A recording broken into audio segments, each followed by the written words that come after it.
இஸ்ரவேலே பயப்படாதே, நானே உன் தேவன். அப்படியே ஆண்டவர் சமூகத்தை நோக்கி பார்த்து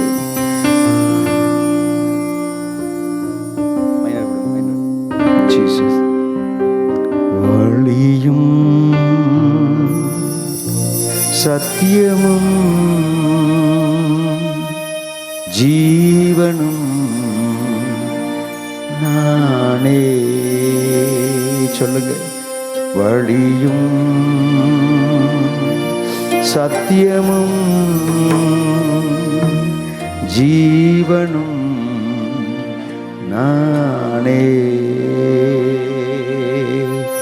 இஸ்ரவேலே பயப்படாதே, நானே உன் தேவன். சொல்லுங்க. இஸ்ரவேலே பயப்படாதே, நானே உன் தேவன்.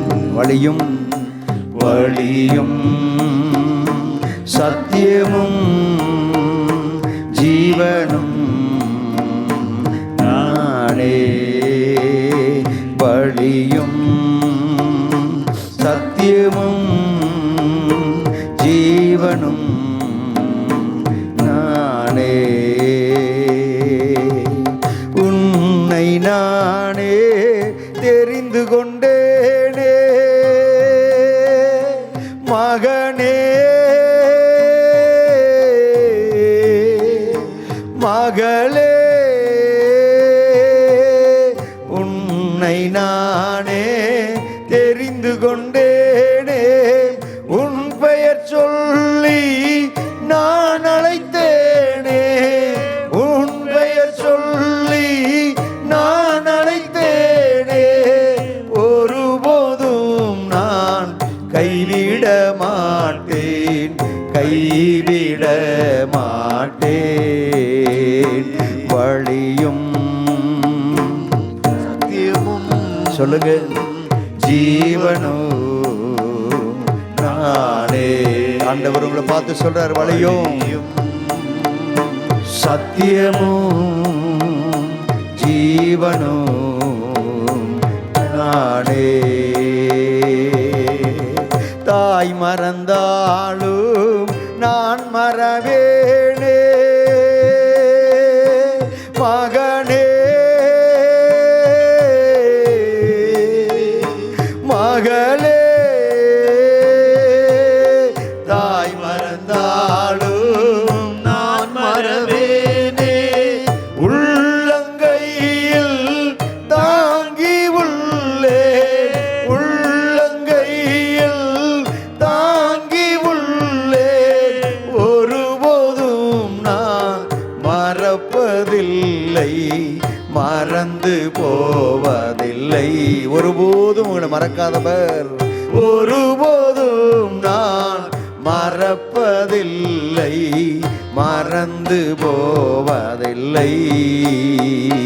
வழியும் சத்தியமும் ஜீவனும் நானே. வழியோ சத்தியமும் ஜீவனும் நானே. துன்ப நேரம் சோர்ந்து விடாதே மகனே, மகளே. துன்ப நேரம் சோர்ந்து விடாதே, ஜீவ கிரீடம் உனக்கு தருவேன். ஜீவ கிரீடம் உனக்கு தருவேன். சீக்கிரம் வருவேன், அழைத்து செல்வேன். எழுந்து ஒளி வீசு.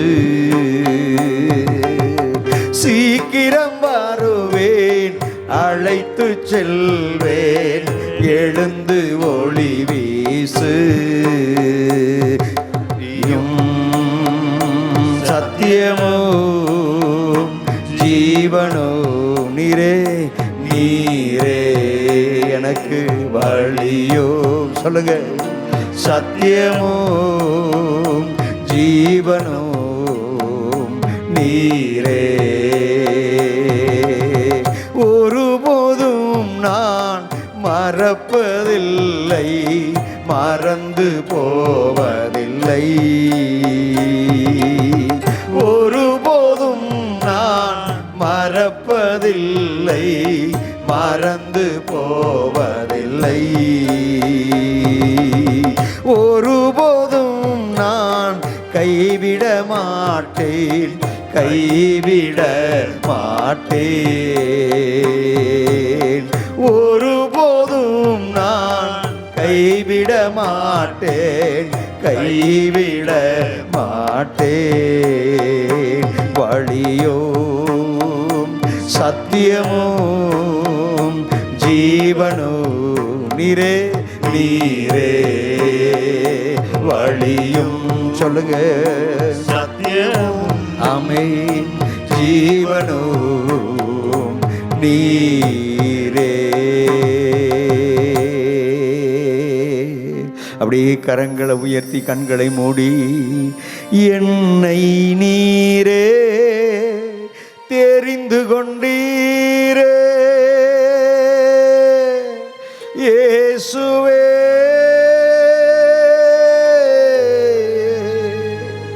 இயேசுவே சொல்லுங்க. என்னை நீரே தெரிந்து கொண்டீரே, என் பெயர் சொல்லி நீர் அழைத்தீரே, என் பெயர் சொல்லி நீர் அழைத்தீரே. ஒருபோதும் என்னை கைவிட மாட்டீர், கைவிட மாட்டீர்.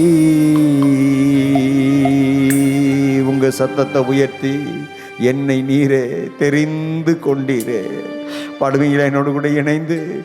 என்னை நீரே தெரிந்து கொண்டீரே இயேசுவே, சத்தத்தை உயர்த்தி இயேசுவே,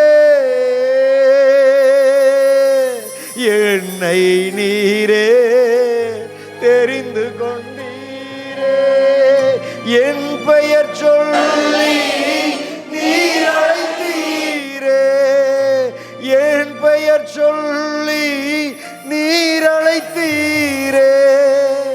ஒருபோதும் என்னை கைவிட மாட்டீர், கைவிட மாட்டீர். தேவ பிள்ளையே, உலகம் உங்களை கைவிட்டு இருக்கலாம், உறவுகள் உங்களை கைவிட்டு இருக்கலாம், பெற்றோர்கள் உங்களை கைவிட்டு இருக்கலாம். ஓ, நீ பெற்ற பிள்ளையே உன்னை கைவிட்டு இருக்கலாம். தேவ பிள்ளையே, உறவுகள் கைவிட்டாலோ, ஸ்திரியானவள் தன் கர்ப்பத்தின் பிள்ளைக்கு இறங்காமல் தன் பாலகனை மறப்பாளோ, அவள் மறந்தாலும் நான் உன்னை மறப்பதில்லை என்று சொன்னவர், இதோ உன்னை என்னுடைய உள்ளங்கைகளில் வரைந்து வைத்திருக்கிறேன் என்று சொன்னவர், அவருடைய உள்ளங்கையை பார்க்கும் போதெல்லாம் ஆணிகள் கடாவப்பட்ட அந்த நேசருடைய கரத்தை என் ஆண்டவராகிய இயேசு கிறிஸ்து தன் கரத்தை பார்க்கும் போதெல்லாம் அவர் உன்னை பார்க்கிறார், உன் குடும்பத்தை பார்க்கிறாரு, உன் பிள்ளைகளை பார்க்கிறார், உன் மனைவி பிள்ளைகளை பார்க்கிறாரு. தேவ பிள்ளையே, தாயோ தகப்பனோ பெற்றோரோ பிள்ளைகளோ உங்களை மறந்துருக்கலாம், மறந்து போயிருக்கலாம். உள்ளங்கையில் வரைஞ்சி வச்சிருக்கிறவர் ஒருபோது உங்களை கைவிட மாட்டார், ஒருபோது உங்களை விட்டு விலக மாட்டார். இதோ உலகத்தின் முடிவு பரியந்தமும் சகல நாட்களிலும் நான் உங்களோடு கூட இருக்கிறேன் என்று சொன்னவர் அவர் உங்களோடு கூட இருக்கிறார். ஓ ஹல்லேலூயா! ஓ, நீங்கள் பெற்றிருக்கிற ஓ தெய்வ பிள்ளையே, பரிசுத்த ஆவியானுடைய அந்த அன்பின் அபிஷேகம் அது உங்களுக்குள்ள இருக்கிறது அல்லவா? ரெண்டு கரங்களையும் தட்டி ஓ அபிஷேகம் பெற்ற எல்லா தெய்வ பிள்ளைகளும் வாய்களை திறந்து நவமான பாஷைகளை பேசி கர்த்தர் உங்களுக்கு கொடுத்திருக்கிற அந்த கிருபா வரங்களை அனல் ஊட்டு. ராபாபா தாடா கதரா கந்துரா கதரா, ஓ ரீபா பாபா தாடா மகாதரங்கதரா ரிகதடா கதரா கந்துரங்கதரா, ஓ ஷபாதுடாத ரங்கரகதுருபு, ரிமஹதுரி கந்தரங்கதர மூதல மக்கந்தரோ. ஓ Jesus Jesus Jesus Jesus Jesus Jesus Jesus, உமக்கு நன்றி. அப்படியே கரங்களை உயர்த்தி மீண்டும் ஒரு முறை சொல்லுங்க. ஒருபோதும் என்னை கைவிட மாட்டீ, கைவிட மாட்டீ, வழியும் சத்தியமும் ஜீவனும் நீரே, எனக்கு வழியும் சத்தியமும் ஜீவனும் நீரே. மீண்டும் வருமுறை, வழியும் சத்தியமும் ஜீவனும் நீரே. தகப்பனே, உம்மை இந்த நேரத்தில் போற்றி புகழ்ந்து உம்மை துதிக்கும்படிக்கு, உம்முடைய சமூகத்தில் உம்மை ஆராதிக்கும்படிக்கு கர்த்தர் தந்த இந்த கிருபையின் தருணத்திற்காக ஸ்தோத்திரம். உடைய பிள்ளைகள் ஏறெடுத்த நன்றி பலிகளை எல்லாம் கர்த்தனை ஏற்றுக்கொண்டு உமக்கு ஸ்தோத்திரம். இப்பொழுது உம்முடைய வார்த்தையை தந்து உம்முடைய வசனத்தின் மூலமாக நீர் எங்களோடு கூட பேசப் போகிறீர். உமக்கு ஸ்தோத்திரம். நீர் பேசட்டும், நாங்கள் கேட்கட்டும். கர்த்தருடைய வார்த்தை வசனத்துக்கு எங்களை நாங்கள் அர்ப்பணிக்கிறோம், எங்களை ஒப்புக் கொடுக்கிறோம். உடைய நாமம் ஒன்றை மகிமைப்படுவதாக. அருமையான தேவதாசனை உடைய சிலுவையின் நிழலில் நீர் மறைத்து, உடைய அபிஷேகக்கு நீர் வல்லமைக்குள்ளாகி கர்த்தர் நீர் நிறைத்து தொடர்ந்து நீங்கள் நடத்துங்க, நீங்கள் நடத்துங்க. இயேசு கிறிஸ்துவின் நாமத்தில் பிதாவே, ஆமென், ஆமென், ஆமென். உட்கார்வோம். அல்லேலூயா. சத்தத்தை உயர்த்தி, கர்த்தர் நல்லவர், அவர் கிருபை என்றும் உள்ளது. அல்லேலூயா. இந்த நாளிலும் கூட கர்த்தருடைய வார்த்தையை நாம் கேட்பதற்கு ஆயத்தத்தோடு கூட நாம் இருப்போம். நம்முடைய மத்தியில் இருக்கிற அருமையான தேவனுடைய தாசன் இந்த நாளிலும் கூட இந்த உபவாச நாட்களில் நம்முடைய மத்தியில் வந்தது மிகுந்த சந்தோஷம். எனவே அவர் மூலமாக கர்த்தர் நேற்றைய தினத்தில் பேசினார். இன்றைக்கும் அவர் கர்த்தர் பேச ஆவலுள்ளவராக இருக்கிறார். இந்த வார்த்தைகளை எல்லாம் நீங்கள் கேட்டு தெளிவடைந்து உணர்வடைந்து நீங்கள் இந்த பூமியில் அடிமைகள் அல்ல, ஆளுகிறதுக்கு ஆள பிறந்தவர்கள் என்பதை அறிந்து உணர்ந்து, அந்த ஆளக்கூடிய அதிகாரத்தை தந்திருக்கிற இயேசு கிறிஸ்துவினுடைய ஜீவன் உங்களுக்குள்ளே இருக்கிறது என்பதை உணர்ந்து சாட்சியுள்ள வாழ்க்கை வாழ கர்த்தர் உதவி செய்வார், கிருபை செய்வார். தொடர்ந்து இப்பொழுதும் கரங்களை தட்டி அருமையான தேவனுடைய தாசனை நம்ம உற்சாகத்தோடு கூட வரவேற்கலாம். மறுபடியுமாக ஆண்டுடைய சமூகத்தில் வந்து ஆண்டுடைய வார்த்தையை கேட்பது, வார்த்தையை தியானிப்பது நமக்கு ஒரு பெரிய பாக்கியம். It's a privilege to come to his presence and hear his word. அவருடைய வார்த்தையை கேட்கறதுக்கு இந்த காது கொடுத்து வச்ச காது. ஆமென். வார்த்தையை கேட்கறதுலையே நமக்கு பெரிய ஆசீர்வாதத்தை கர்த்தர் வச்சிருக்கிறார். கிறிஸ்தவ வாழ்க்கையில் ரொம்ப முக்கியமானது இந்த காது. காது ரொம்ப ரொம்ப முக்கியம். இந்த காது தான் நம்மளை ரட்சிக்கிறதுக்கே ஒரு காரணியாய் இருந்தது காது. இந்த காதில் சுவிசேஷம் உள்ளே போனதுனால தான் விசுவாசம் உள்ள ப்ரொடியூஸ் ஆச்சு. ஆகவே கிறிஸ்தவ வாழ்க்கையில், ஆவிக்குரிய வாழ்க்கையில் கர்த்தருடைய வார்த்தையை கேட்கறதுன்றது ரொம்ப ரொம்ப முக்கியம். வசனத்தை கேட்கறது. இயேசு சொன்னார், காதுள்ளவன் தப்பு, கேட்கிறதற்கு காதுள்ளவன் கேட்க கடவன். காதுள்ளவன் கேட்க கடவன் சொல்லலை, கேட்கிறதற்கு. அப்படின்னு என்ன அர்த்தம்னா, காது எல்லாருக்கும் இருக்கு, ஆனால் எல்லாருக்கும் கேட்காது. காது என்ன செய்யாது? கேட்காது. இயேசு இந்த காதுக்கு ரொம்ப முக்கியத்துவம் கொடுத்து பேசியிருக்கிறார். எந்த அளவுக்கு வாஞ்சையோடு, தாகத்தோடு, ஒரு பசியோடு இந்த வார்த்தையை கேட்குறீங்களோ அந்த அளவு இந்த வார்த்தையின் வெளிச்சத்தை உங்களுக்குள்ளே கொடுப்பார். அந்த வெளிச்சம் வாழ்க்கையில் ஒரு பெரிய மாற்றத்தை கொண்டு வரும். நீங்கள் மார்க் எழுதின சுவிசேஷம் 4ஆம் அதிகாரத்தில் நினைக்கிறேன், திருப்புங்க.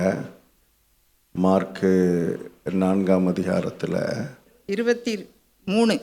வாசிங்க, மறுபடியும் வாசிங்க. கேட்கிறதற்கு ஒருவன் காதுள்ளவனாய் இருந்தால் கேட்க கடவன் என்றார். காது எல்லாருக்கும் தானே இருக்கு, காது இல்லாமல் யாருமே இல்லையே. ஆனால் கேட்குதான்றது ரொம்ப முக்கியம். கேட்கணும்.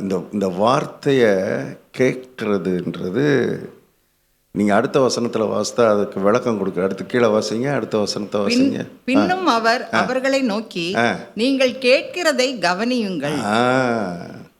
அதுக்கு விளக்கம் கொடுக்குறாரு பாருங்க. நீங்கள் கேட்குறத என்ன பண்ணுங்க? கவனியுங்கள். கவனிங்க. கேட்கறது ஒன்று, கவனிக்கிறது இன்னொன்று. நீங்கள் எல்லாரும் இங்கே தானே உட்காந்துருக்கீங்க.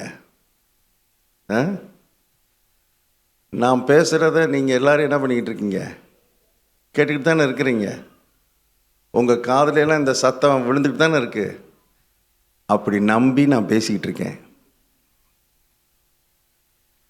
நீங்கள் எல்லாரும் கவனிச்சுக்கிட்டு இருக்கீங்க, கேட்டுக்கிட்டு இருக்கிறீங்க. ஆனால் சில நேரத்தில் இங்கே தான் இருப்போம், பிரசங்கியாரத்தான் பார்த்துக்கிட்டு இருப்போம். ஆனால் சொன்னது உள்ளே போகாமலே இருக்கிறதுக்கு என்ன உண்டு? வாய்ப்புண்டு. டீச்சர்ஸுக்கு நல்லா தெரியும். ஸ்கூலில் காலேஜிலலாம் பாடம் நடத்திக்கிட்டே இருப்பாங்க. பாடம் நடத்திக்கிட்டே இருக்கும்போது திடீர்னு ஒருத்தனை எந்திரிச்சு நிற்க சொல்லுவாங்க. பாடம் நடத்திக்கிட்டே இருக்கும்போது திடீர்னு ஒருத்தனை எந்திரிச்சு நிற்க சொல்லுவாங்க. எந்திரிச்சு நிற்க சொல்லி, நான் இப்போ என்ன சொன்னேன்னு சொல்லு பார்ப்போம் அப்படிம்பாங்க. திரு திரு திரு திரு திரு திருன்னு முழிப்பான். ஏன்? அவன் அங்கே தான் இருந்தான், உள்ளே தான் இருந்தான். வாத்தியார் சொன்ன சத்தம் கேட்டுக்கிட்டு தான் இருந்துச்சு. ஆனால் என்ன செய்யலை? கவனிக்கலை. அது என்னமோ இந்த டீச்சராக வேலை பார்க்குற அத்தனை பேருக்கும் இந்த ஒரு கிஃப்ட்டு இருக்குது, இந்த ஒரு வரம். என்னது? யார் கவனிக்கலைன்றத கரெக்டாக என்ன செஞ்சுருவாங்க? கண்டுபிடிச்சிருவாங்க. அந்த கிஃப்ட்டு அடியேனுக்கும் இருக்கிறது என்பதை மிகுந்த தாழ்மையுடன் தெரிவித்துக் கொள்கிறேன். என்ன மற்ற டீச்சருக்கும் எனக்கு இருக்கிற வித்தியாசம் என்னென்னா, அவங்க எந்திரிச்சு நிற்க சொல்லுவாங்க, நான் எந்திரிச்செல்லாம் நிற்க சொல்ல மாட்டேன். ஒரு அம்மா தேங்க்யூன்றாங்க.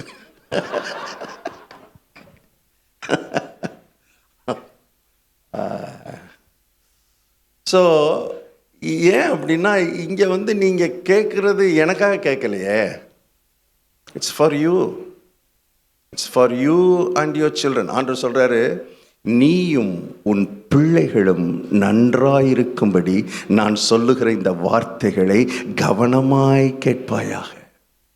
உபாகமத்தை வாசித்து பாருங்க, தெளிவாக கர்த்தர் எழுதி வச்சிருக்கிறார், சொல்லி வச்சிருக்கிறார். நீயும் உன் பிள்ளைகளும் நன்றாயிருக்கும்படி. இந்த வார்த்தை கேட்கறது கர்த்தருக்காக இல்லை. நம்ம வார்த்தை கேட்கறதுனால கர்த்தருக்கு லாபம் இல்லை. கர்த்தருக்கு ஏதோ நம்ம உதவி செய்கிற மாதிரி யோசிக்கக்கூடாது. It's for us. இது நமக்கு நல்லது.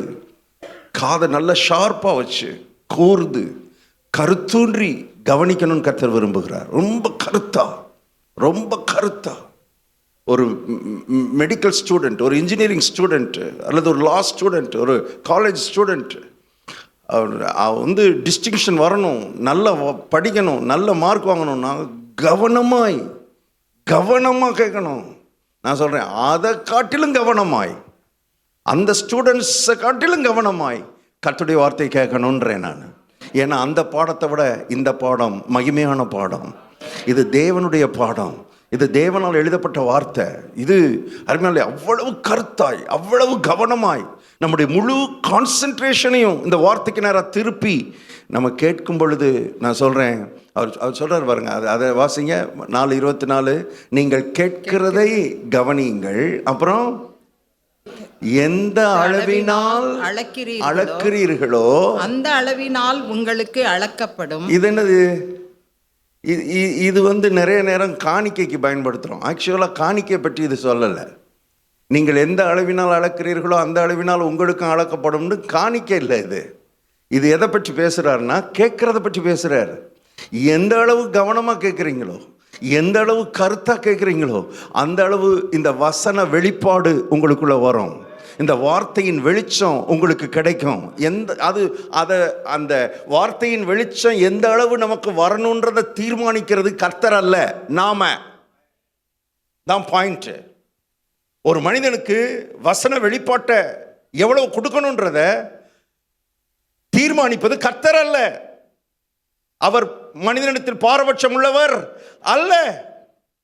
தேவன் நல்லவர். எல்லாரையும் ஒன்று போல நேசிக்கிறார். எல்லாருக்கும் ஒன்று போல வெளிப்பாட்டை கொடுக்கும்படி விரும்புகிறார்.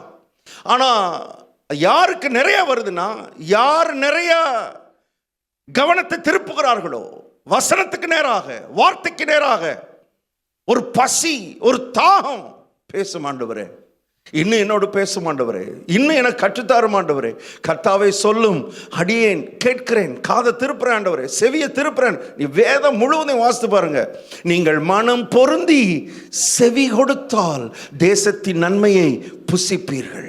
என்னுடைய சத்தத்தை கவனமாய் செவி கொடுப்பாயானால் இப்பொழுது சொல்லப்படுகிற ஆசீர்வாதங்கள் எல்லாம் உன்மேல் வந்து உனக்கு பலிக்கும். செவிகொடு, செவிகொடு. நீதிமொழிகளை வாசித்து பாருங்க. என் மகனே, என் வார்த்தைகளை கவனி, என் வசனங்களுக்கு உன் செவியை சாய்.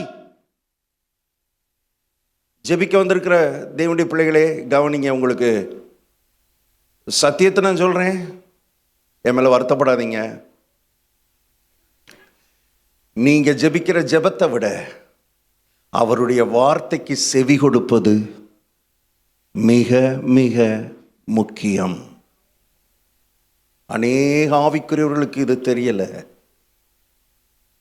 கவனிங்க, நம்முடைய ஜெபத்தை காட்டிலும் அவருடைய வார்த்தைக்கு செவி கொடுப்பது ரொம்ப ரொம்ப அவசியம் என்று கர்த்தருடைய ஆவியானவர் சொல்லுகிறார். ஏனென்றால் வேதத்தை கேளாதபடி தன் செவியை விலக்குகிறவனுடைய ஜெபம் கர்த்தருக்கு அருவருப்பானது. ஜெபிக்கலாம், ஜெபிக்கலாம், 1000 தடவை ஜெபிக்கலாம்.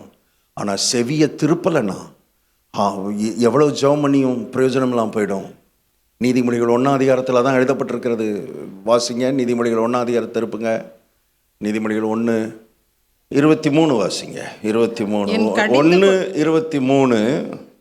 என் கடிந்து கொள்ளுதலுக்கு திரும்புங்கள், என் கடிந்து கொள்ளுதலுக்கு திரும்புங்கள். இதோ என் ஆவியை உங்களுக்கு அருளுவேன், என் வார்த்தைகளை உங்களுக்கு தெரிவிப்பேன். நான் கூப்பிட்டும் நீங்கள் கேட்க மாட்டோம் என்கிறீர்கள். நான் கூப்பிடுறேன், நீ கேட்க மாட்டேன்ற. அப்படின்னு என்னன்னா, நான் பேசுறேன், நீ செவியை சாய்க்க மாட்டேங்கிற. உன் செவி அது கொடுக்க மாட்டேங்கிற, உன் காதை அதுக்கு திருப்ப மாட்டேங்கிற. நான் என் கையை நீட்டியும் கவனிக்கிறவன் ஒருவனும் இல்லை. என் ஆலோசனையை எல்லாம் தள்ளி. நான் சொல்லட்டுமா, ஒவ்வொரு முறை நீங்க சர்ச்சுக்கு வரும் பொழுதும் கர்த்தர் உங்களுக்கு ஆலோசனை கொடுக்க ஆயத்தமா இருக்கிறார். வார்த்தை வருதுன்னா உங்களுக்கு ஆலோசனை வருதுன்னு அர்த்தம். எந்த டைரக்ஷன்ல போகணும், எந்த பக்கம் திரும்பணும், என்ன செய்யணும், என்ன தீர்மானம் எடுக்கணும். நம்முடைய தேவன் ஆலோசனை கர்த்தர் என்று வேதம் சொல்கிறது. அதனால ஆலோசனை கொடுக்கும் பொழுது ஆலோசனைக்கு காதை திருப்பணும். ஏதோ ஒரு பிரசங்கம் நடக்குதுன்னு இன்னைக்கு மக்கள் பிரசங்கத்துக்கு ரொம்ப முக்கியத்துவம் கொடுக்க மாட்டேங்கிறாங்க. பாருங்க, ஜனங்கள், ஆவிக்குரிய மக்கள் பிரசங்கத்துக்கு ரொம்ப முக்கியத்துவம் கொடுக்கறது இல்லை. பிரசங்கம் தான் ரொம்ப ரொம்ப முக்கியம் என்று கர்த்தருடைய ஆவியானவர் சொல்லுகிறார். கர்த்தருடைய வார்த்தை ரொம்ப ரொம்ப முக்கியம். கவனமாய் கர்த்தர் சொல்ற, என் ஆலோசனை எல்லாம் நீங்கள் தள்ளி என் கடிந்து கொள்ளுதலை வெறுத்தீர்கள். நிறைய பேருக்கு கடிந்து கொள்றதே பிடிக்க மாட்டேங்குது. பாருங்க, இன்னைக்கு இருக்கிற ஜெனரேஷனை என்ன செய்யவே முடியல, கடிஞ்சுக்கிடவே முடியல. கடிந்து கொள்ளுதல்னா மக்களுக்கு அப்படியே கசப்பா இருக்கு. ஆனால் கர்த்தர் சொல்றாரு, என்கிட்ட வந்தா நான் கட்டாயம் கடிந்து கொள்ளுவேன். நான் கடிந்து கொள்றத நீ கேட்டேன்னா நல்லா இருப்ப. நீ மாத்திரமல்ல, சந்ததியா நல்லா இருப்பீங்க, தலைமுறைக்கும் நல்லா இருப்பீங்க. ஆகவே கர்த்தர்ட்ட என்னை கடிந்து கொள்ளும் ஆண்டவரே, என்னை கடிந்து கொள்ளும், எனக்கு பேசும், எனக்கு ஆலோசனை தாரும், என்னோடு இடைப்படும், கேட்கணும். பாருங்க, என் கடிந்து கொள்ளுதலை வெறுத்தீர்கள், ஆகையால் நானும் உங்கள் ஆபத்து காலத்தில் நகைத்து நீங்கள் பயப்படும் காரியம் வரும்போது ஆகடியம் பண்ணுவேன். ஐயோ, கேட்க கஷ்டமா தான் இருக்குது. கர்த்தரா இப்படி பேசுறார். ஆம், கர்த்தருடைய வார்த்தையை தள்ளுனோம்னா அப்படியே பலாபலன் இதுதான் என்பதை நாம் புரிந்து கொள்ள வேண்டியது மிக அவசியமா இருக்கிறது. அப்புறம் கர்த்தர் ஏன் என்னை விட்டுட்டாருன்னு நம்ம கேட்கக்கூடாது. கர்த்தர் ஏன் என்னைய கைவிட்டுட்டாருன்னு நம்ம கேட்கக்கூடாது. கர்த்தர் சொல்றாரு, எத்தனை தரமோ நான் உன்னை கடிந்து கொண்டேன், ஆலோசனை கொடுத்தேன், பேசினேன், வார்த்தையை அனுப்புனேன், அதை நீ காதை திருப்பிட்டு போயிட்ட, நீ காதை நீ கொடுக்கல, உன் செவியை சாய்க்கலை. இந்த கர்த்தர் சொல்றாரு பாருங்க, நான் ஆகடியம் பண்ணுவேன். அடுத்த வசனம்,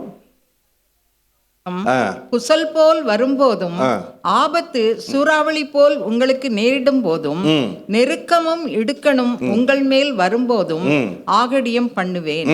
அப்பொழுது அவர்கள் என்னை நோக்கி கூப்பிடுவார்கள். ஜெபம், நான் ஜெபத்தை குறித்து பேசுறார் பாருங்க. ஜெபம் கவனிக்கணும். ஜெபிக்கிறவர்கள் இந்த வார்த்தைகள் எல்லாம் கவனிக்கணும். ஜெபிக்கிறவர்கள் கவனிக்கணும்.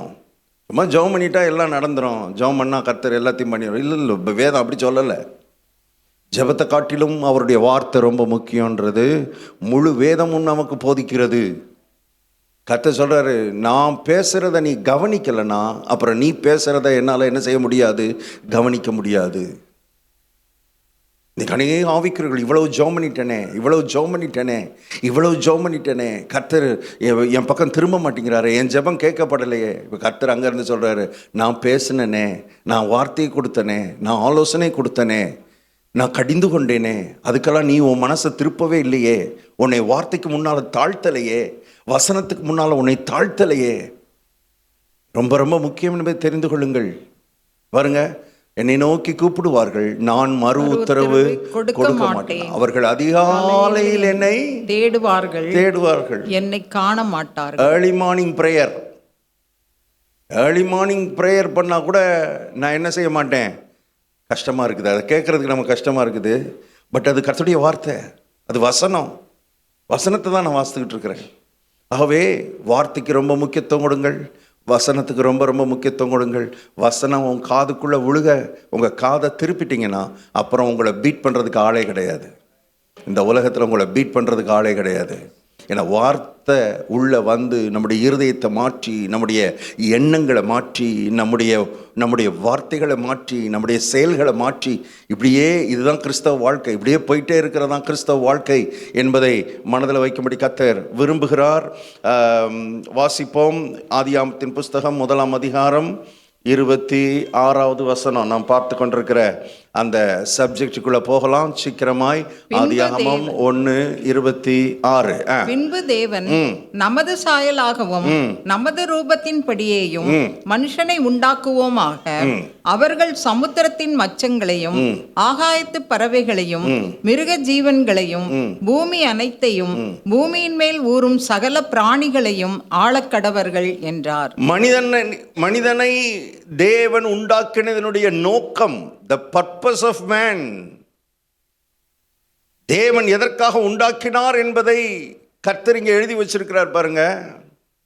மனிதனை அழுகிறதுக்கு படைக்கல, கஷ்டப்படுறதுக்கு படைக்கல, பாடுபடுறதுக்கு கர்த்தர் படைக்கல. கர்த்தருடைய தாட்லே இல்லை என்பதை தெரிந்து கொள்ளுங்கள். கர்த்தருடைய அவருடைய எண்ணத்திலே அது கிடையாது என்பதை உங்கள் ஆவியில பதிக்கும்படி கர்த்தருடைய ஆவியான் விரும்புகிறார். மனிதனை குறித்து ஒரிஜினலா கர்த்தர் என்ன நினைச்சார்ன்றதை நான் உங்களுக்கு காண்பித்துக் கொண்டிருக்கிறேன். இதை புரிந்து கொள்கிறவர்கள் பாக்கியவான்கள், இதை கவனிக்கிறவர்கள் பாக்கியவான்கள், இதற்கு செவி கொடுக்கிறவர்கள் பாக்கியவான்கள். கர்த்தருடைய ஒரிஜினல் பிளான், மனிதன்னா அவன் கஷ்டப்படணும், பாடுபடணும், துன்பப்படணும், இதுக்கு இல்லை அவனை படைத்தது. ஆனா இன்னைக்கு மனிதனுடைய வாழ்க்கை அப்படிதான் இருக்குது.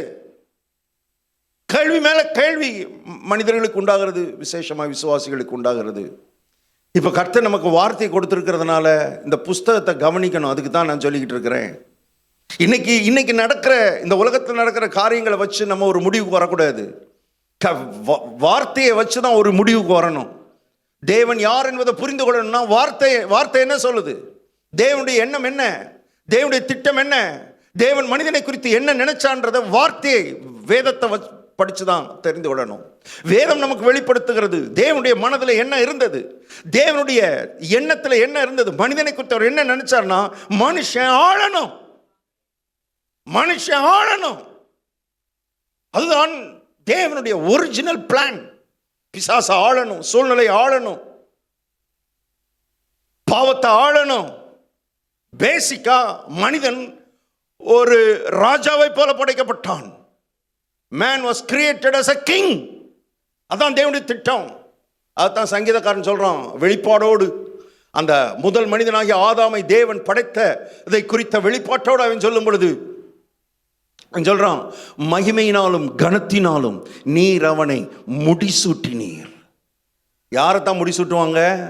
ராஜாவை தான் முடிசூட்டுவாங்க. சொல்றான் பாருங்க, மகிமையினாலும் கனத்தினாலும் நீர் அவனை முடிசூட்டினீர், உம்முடைய கரத்தின் கிரிகளின் மேல் நீர் அவனுக்கு ஆளுகை தந்தீர். சங்கீதக்காரன் பேசுறான் பாருங்க, வெளிப்படுத்தலோட பேசுறான். மனுஷன் ஆளுகைக்கென்று படைக்கப்பட்டவன். ஆனா இன்னைக்கு பாவமும் சாபமும் இந்த உலகமும் மாம்சமும் தரித்திரமும் வியாதியும் பலவீனங்களும் இல்லாமையும் வறுமையும் பில்லிசுனியமும் செய்வினையும் பிசாசின் கிரியைகளும் மனிதனை ஆண்டு கொண்டிருக்கிறது. அவன் அதிலிருந்து வெளியே வர முடியாமல் தவித்துக் கொண்டிருக்கிறான், அழுது கொண்டிருக்கிறான். இந்த உலகத்தில் இருக்கிறத விட செத்துடுறது நல்லதுன்னு மனுஷன் நினைக்கிறான். ஏன் ஆவிக்குரியவர்களோட சபைக்கு போகிறவர்களோட நினைக்கிற அவலம் இன்றைக்கு இருக்கிறது. கர்த்தருடைய ஆவியானவர் சொல்றார், நீ சாகிறதுக்கு படைக்கப்பட்டவன் அல்ல, ஆளுகிறதுக்கு படைக்கப்பட்டவன். இந்த பூமியில் ஆளுறதுக்கு படைக்கப்பட்டவன். இந்த பூமியில் ஆளணும். பாருங்க, பரலோகம் போகிறது மக்களுக்கு என்னன்னா பரலோகம் போகணும் பிரதர், சீக்கிரம் பரலோகம் போயிடணும் பிரதர், ஜெபம் பண்ணுங்க பிரதர், சீக்கிரம் எங்கே போயிடணும், சீக்கிரம் பரலோகம் போய் என்ன செய்ய போறீங்க? தெரியாமல் கேட்குறேன். சீக்கிரம் பரலோகம் போய் என்ன செய்ய போறீங்கன்னு கேட்குறேன். இப்போ இங்கே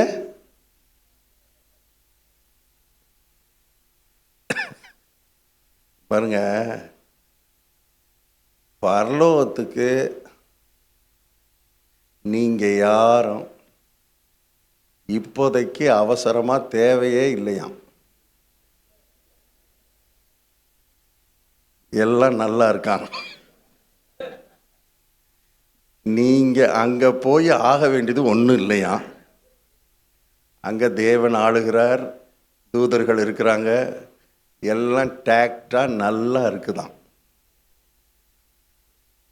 இப்போதைக்கு நீங்க அங்க அவசரமா தேவையில்லையா. சற்று முன் வந்த SMS செய்தி,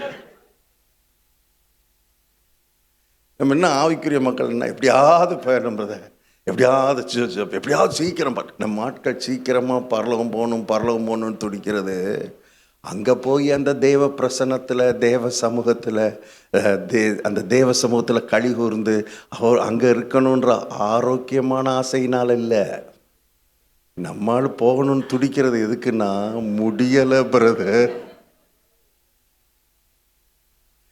தாங்க முடியலை பிரதர், இங்கே சகிக்க முடியலை பிரதர், அங்கேயாவது என்ன செஞ்சிடலான்னு நினைக்கிறேன். அப்படியெல்லாம் நீங்கள் போக முடியாது. பைபிள் அப்படி சொல்லலை. உலகத்தில் உங்களுக்கு உபத்திரவம் உண்டு, அதனால எல்லாம் கிளம்பி பேக் பண்ணி மேலே வந்துருங்க, அப்படியா சொன்னார்? சொல்லுங்கம்மா. ஆனாலும் அப்படின்னு சொன்னார். அதனால எல்லாம் வந்துருங்கப்பா, நீங்கள் பூமியிலே இருக்க வேண்டாம், இந்த உலகமே உங்களுக்கு வேண்டாம், மேலே வந்துருங்கன்னு சொன்னார். ஆனாலும் திடன் கொள்ளுங்கள், நான் இந்த உபத்திரவம் நிறைந்த உலகத்துக்குள்ள வந்தேன், இந்த உபத்திரவம் நிறைந்த உலகத்தை ஜெயித்தேன். நீ உண்மையா என்னைய பின்பற்றி நீ நடந்து வந்துகிட்டே இருப்பன்னா என்னை போலவே நீயும் இந்த உலகத்தை ஜெயிப்பாய். தேவனால் பிறப்பதெல்லாம் உலகத்தை ஜெயிக்கும். நம்முடைய விசுவாசமே உலகத்தை ஜெயிக்கிற ஜெயம். உலகத்தை ஜெயித்து 4 பேருக்காவது ஆசீர்வாதமா இருக்கணும், கனி கொடுக்கணும். பரலோகத்துக்கு நம்ம ஒன்றும் இப்போ தேவையில்லை. ஆனால் இந்த சென்னைக்கு நீங்கள் தேவை, இந்த தமிழ்நாட்டுக்கு நீங்கள் தேவை, இந்த இந்தியாவுக்கு நீங்கள் தேவை. இங்கே இருக்கிற பிசாசின் கட்டிலையும் அந்தகாரத்துக்குள்ளையும் இருளுக்குள்ளையும் கிடக்கிற 4 மனிதனுக்கு நீங்கள் தேவை. 4 குடும்பத்தை அங்கிருந்து பிரிச்சு எடுக்கணும், நீங்க தேவை. அதை குறித்த எந்த உணர்வும் கிடையாது, எந்த விதமான அறிவும் கிடையாது நம்ம ஆவிக்குரிய மக்களுக்கு. எப்படியாவது பரலோகம், எப்படியாவது. நான் இதுலேயே இருந்ததுனால சொல்றேன். நான் பிறக்கும் போதே பெந்தைக்கோஸ்திலே பிறந்தாள். பிறக்கும் போதே பெந்தைக்கோஸ்தி, எங்கள் அப்பா பாஸ்டர், பெந்தைக்கோஸ்தே பாஸ்டர் சொன்னேன் பாருங்க. பிறக்கும் போதே பெந்தைக்கோஸ்தே. நான் இதுலேயே பெந்தைக்கோஸ்தே சோறு சாப்பிட்டு, பெந்தைக்கோஸ்தே குழம்பு ஊற்றி, பெந்தைக்கோஸ்தே பொரியல் சாப்பிட்டு, வழங்குதா உங்களுக்கு? எனக்கு தெரியும், பெந்தைக்கோஸ்தே பற்றி தெரியும். எப்படியாவது பரவாயில்ல, எப்படியாவது அங்கே போய் எங்கேயாவது இருங்க. இப்போ அங்கே போய் என்ன செய்ய போறீங்க? இப்போ நீங்கள் இங்கே தேவை, நீங்கள் இங்கே தேவை. கர்த்தர் சொன்னார், தன் காலத்தில் தன் கனியை கொடுத்து இலையுதிராதிருக்கிற மரத்தை போல இந்த பூமியில் இருக்கணும். அதான் தேவனுடைய திட்டம், அதான் தேவனுடைய திட்டம். நீங்கள் உலகத்துக்கு வெளிச்சமாக இருக்கிறீர்கள், நீங்கள் பூமிக்கு உப்பாக இருக்கிறீர்கள். எல்லாம் உலகம், பூமி. மனசை கழுவணும், நல்ல அருமையான வசனத்தை வச்சு, வார்த்தைன்ற தண்ணியை வச்சு மனசை கழுவி தொடச்சி எடுக்கணும். பாருங்க, தொடச்சி எடுக்கணும்.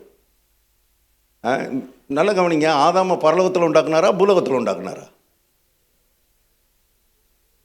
என்னங்க? அப்ப பூமி யாருக்காக உண்டாக்கப்பட்டது? மனுஷனுக்காக, பிசாசுக்காக உண்டாக்கப்படலை. பிசாசுக்காக உண்டாக்கப்பட்டது நரகம். பிசாசுக்காக உண்டாக்கப்பட்டது நரகம். மனிதனுக்காக உண்டாக்கப்பட்டது பூமி. பூமியை ஆளணும். இன்னும் ஷாக் கொடுக்கட்டுமா உங்களுக்கு? ஷாக்கிங் நியூஸ் கொடுக்கட்டுமா? வெளிப்படுத்தல் எழுதப்பட்டிருக்குது, நம்மெல்லாம் பரலோகம் போகணும், பரலோகம் போகணும், பரலோகம் போகணுன்ட்டு இருக்கோமே. வெளிப்படுத்தல் என்ன சொல்லுதுன்னா, பரலோகமே பூலோகத்துக்கு தான் வரப்போகுதான். என்ன முறைக்கிறீங்க? நீ வேதத்தை வாசித்து பாருங்க. வெளிப்படுத்தல் இருக்குங்க, வெளிப்படுத்தல் இருக்குது. பரலோகம் இறங்கி வர கண்டேன். இருக்குதா இல்லையா? இங்கே வரப்போதான். நம்மெல்லாம் அங்கே போகணும், அங்கே போகணும் துடிச்சிக்கிட்டு இருக்கும்போது அவர் சொல்கிறாரு, நான் பூமிக்கு வரலான்னு துடிச்சிக்கிட்டு இருக்கேன்ப்பா, பரலோகத்தை கொண்டுட்டு பூமியில் வந்து இங்கே வாசம் பண்ணலான்னு துடிச்சிக்கிட்டு இருக்கேன்றார் அவர். பரலோக சிந்தையோடு பூலோகத்திலே வாழும்படி எதிர்பார்க்கப்படுகிறோம். கவனிக்கணும், பரலோக எண்ணத்தோடு பூலோகத்தில் வாழணும். இந்த பூமியில் கர்த்தர் நமக்கு கொடுத்த இந்த பூமியில் இல்லீகலாக ஒருத்தன் வந்து உட்காந்துருக்கிறான், திருடே. யாரு அவன்? பூமிக்காக உண்டாக்கப்பட்டவன் அல்ல, நரகத்துக்காக உண்டாக்கப்பட்டவன். அவன் இல்லீகலா எங்க வந்திருக்கிறான்? பூமிக்கு வந்திருக்கிறான், திருடே. இப்ப திருடே உங்க வீட்டுக்கு வந்தா நீங்க திருடனை துரத்துவீங்களா, நீங்க வீட்டை விட்டு போயிருவீங்களா? நல்லா யோசித்து பதில் சொல்லுங்க.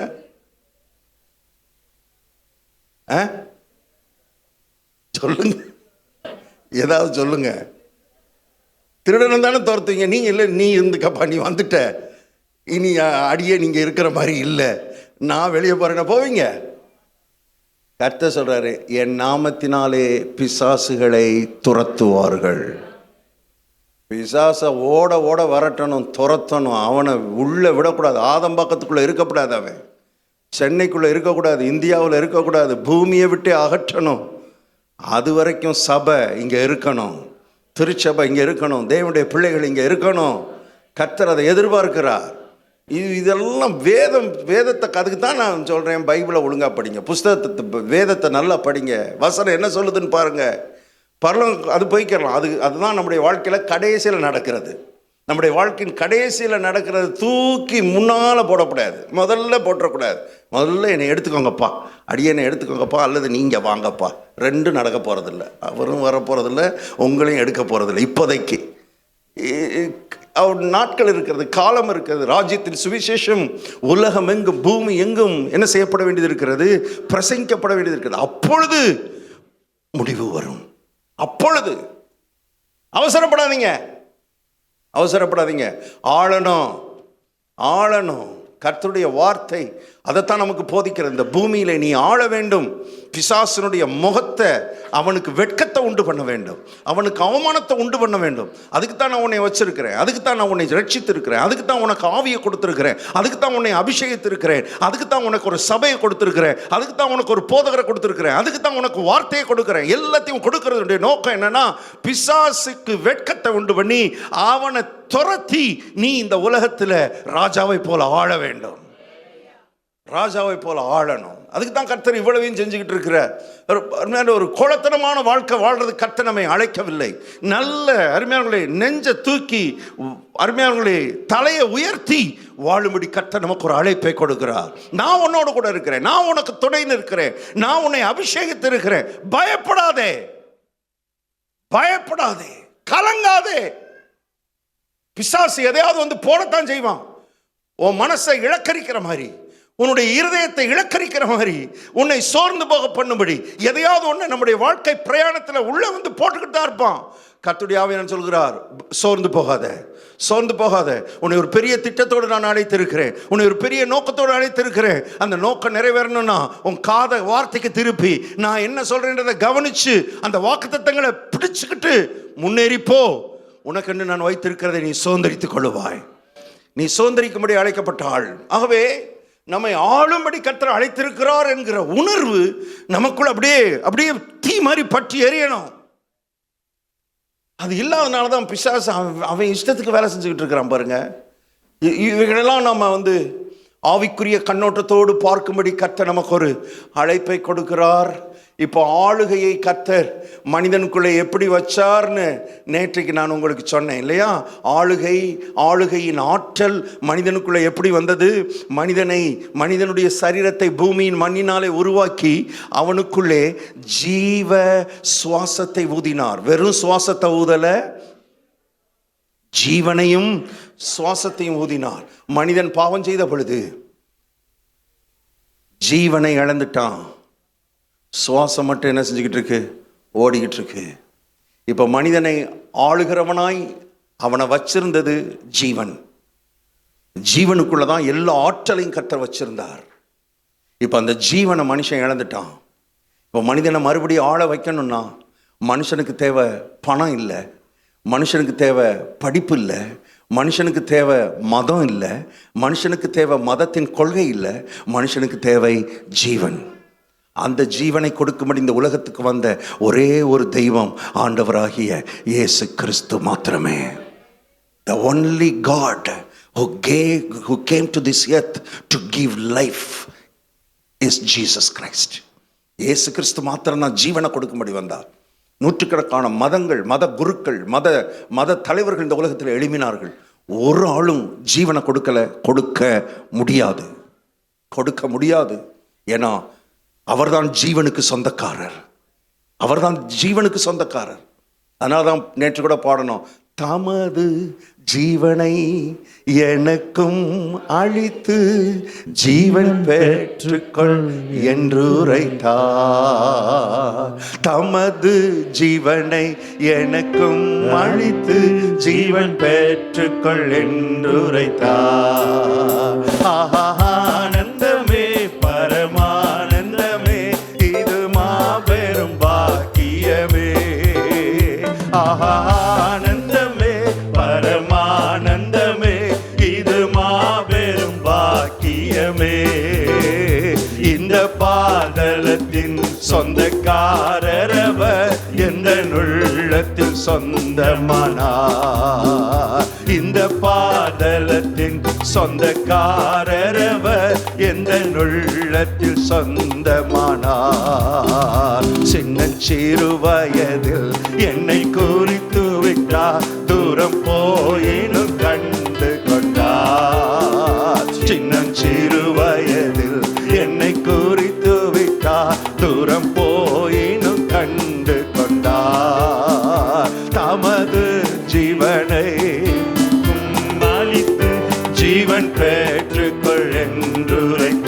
நமது ஹரிபமலரா நாளித்து ஜீவன் பெற்றுக்கொள் என்றுரைத்தார். எல்லாரும் ஆனந்தமே பரமானந்தமே இது மாபெரும் பாக்கியமே. ஆனந்தமே பரமானந்தமே இது மாபெரும் பாக்கியமே. இந்த பாதலத்தின் சொந்தக்காரரவர், இந்த உள்ளத்தின் சொந்தமானார். இந்த பாதலத்தின் சொந்தக்காரரவர் எந்த உள்ளத்தின் சொந்தமானார். இயேசு மதத்தை கொண்டு வரல, ஜீவனை கொண்டு வந்தார். அதனாலதான் அவர் போன இடமெல்லாம் ஜீவன் வெளிப்பட்டது. அவர் கடற்கரைக்கு போனாலும் அங்கேயும் ஜீவன், அவர் கல்ற தோட்டத்துக்கு போனாலும் அங்கேயும் ஜீவன், அவர் கப்பர்நகூமுக்கு போனா அங்கேயும் ஜீவன், அவர் தொடர்றதுலாம் ஜீவன், அவர் பேசுறதுலாம் ஜீவன், அவர் பார்க்கறதுலாம் ஜீவன் ஜீவன் ஜீவன். அப்படிப்பட்ட ஒரு வாழ்க்கை வாழதான் கர்த்தர் உங்களை என்னை அழைத்திருக்கிறார்.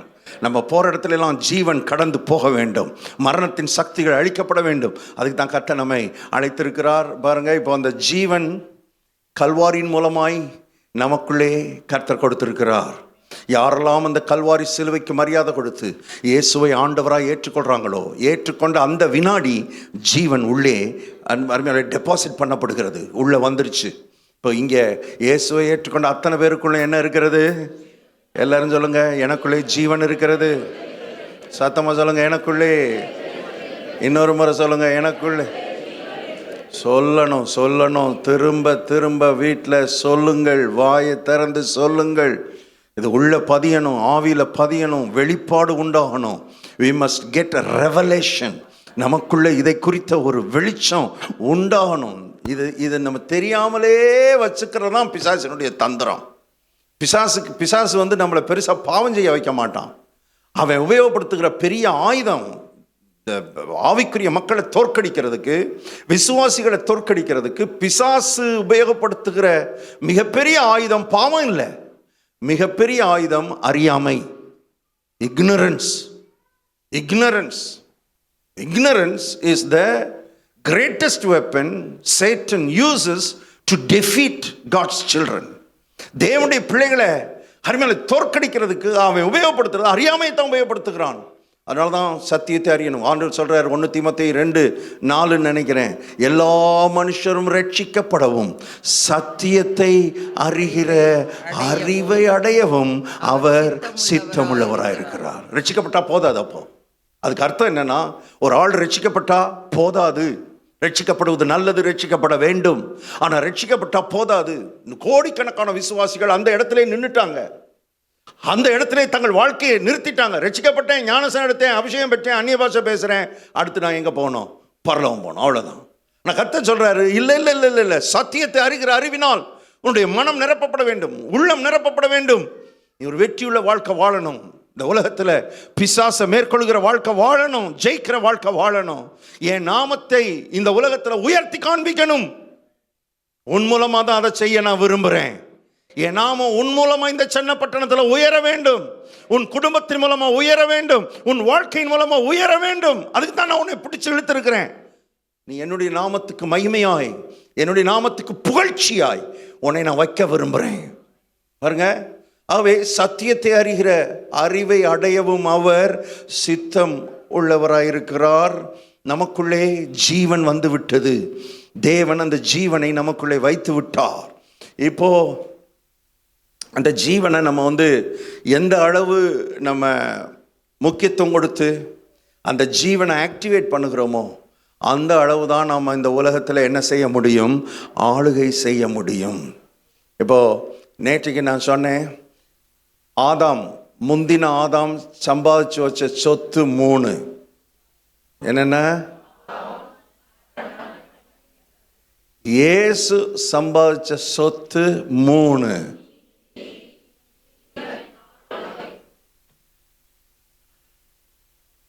நானும் உலகத்தில் பல நாடுகளுக்கு போயிட்டேன். என்ன, எத்தனையோ சபைகளுக்கு போயிட்டேன். உங்களை மாதிரி பதில் சொல்றவங்களை நான் பார்த்ததே இல்லை. நேத்து சொன்னதை இன்னைக்கு இவ்வளவு நேரம் கழிச்சு இவ்வளவு துல்லியமா இவ்வளவு கரெக்டா சொல்ற உங்களை மாதிரி நான் பார்த்ததில்லை. God bless you. God bless you. So, நீதி, ஜீவன், ஆளுகை. இப்போ ஆளணும்னா நீங்கள் ஆளுகையை பற்றி யோசிக்கிறது இல்லை. எதை பற்றி யோசிக்கணும்? ஜீவனை பற்றி யோசிக்கணும். இப்போ ஜீவனை பற்றி யோசிக்கணும்னா அதுக்கு முன்னால் எதை பற்றி யோசிக்கணும்? நீதி. எல்லாரும் சொல்லுங்க, நீதி. நமக்குள்ள இருந்த பாவத்தை கல்வாரி சிலுவையின் மூலமாக அவர் கம்ப்ளீட்டா 100 எடுத்துட்டார். 99.99 எடுக்கல. வழங்குதா உங்களுக்கு? 100 எடுத்தார். 0.001 வச்சுட்டு போயிருந்தா கூட பிசாசு நம்மளை விட மாட்டான். கொடுறேன். அதனால கர்த்தர் 100% கம்ப்ளீட்டா பாவங்களை எல்லாம் சுமந்து தீர்த்தார். பாவத்தை எடுத்துட்டு அவருடைய நீதியை நமக்குள்ள வச்சுட்டார். இப்போ இது ரொம்ப ரொம்ப முக்கியம். இதை குறித்த ஒரு வெளிப்பாடு நமக்கு இருந்தாதான் ஜீவன் நமக்குள்ள வேலை செய்யும். ஏன்னா ரோமர் 8:10 நேற்று வாசித்தோம், அதை மறுபடியும் வாசிப்போம். ரோமர் 8:10 வாசிங்க பார்ப்போம். மேலும் கிறிஸ்து உங்களில் இருந்தால் சரீரமானது பாவத்தின் நிமித்தம் மரித்ததாயும் ஆவியானது நீதி நிமித்தம் ஜீவன் உள்ளதாயும் இருக்கும். எதன் நிமித்தம் ஜீவன் உள்ளதா இருக்கும்? நீதி நிமித்தம். சத்தமா சொல்லுங்க, நீதி நிமித்தம். அப்ப ஜீவன் உள்ளதா இருக்கணும்னா நீதியை குறித்த வெளிப்பாடு நமக்கு தேவை. நீதியை குறித்த வெளிச்சம் நமக்கு தேவை. நீதினா என்னன்றதை நம்ம புரிஞ்சுக்கணும்.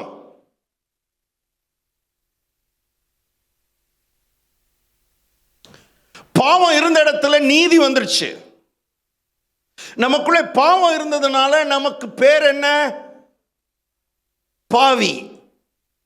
இப்ப நீதி நமக்குள்ள வந்ததுனால நமக்கு என்ன பேர்? இப்போ அப்பாடா, நம்மெல்லாம் யாருங்க? நீதிமான். நீதிமான்னா என்னங்க அர்த்தம்?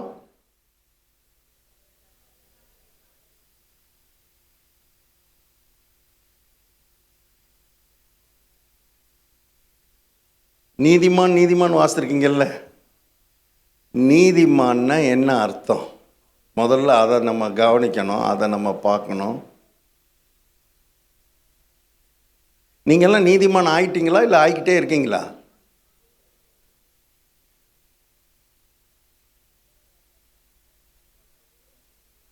இவர் நேத்துல இருந்தே வில்லங்கமாவே கேட்கிறாரு. நீங்க நீதிமான் ஆயிட்டீங்களா இல்லை நீதிமான் ஆகிட்டே இருக்கீங்களா? ஆயிட்டீங்க. Very good. கொஞ்சம் கொஞ்சமாக நம்ம ஆகிட்டு இருக்கல. கம்ப்ளீட்டாக 100% கர்த்தர் நம்மளை என்ன ஆக்கிட்டாரு? நீதிமான் ஆக்கிட்டான்றது கூட தப்பு, நான் பின்னால் வர்றேன்.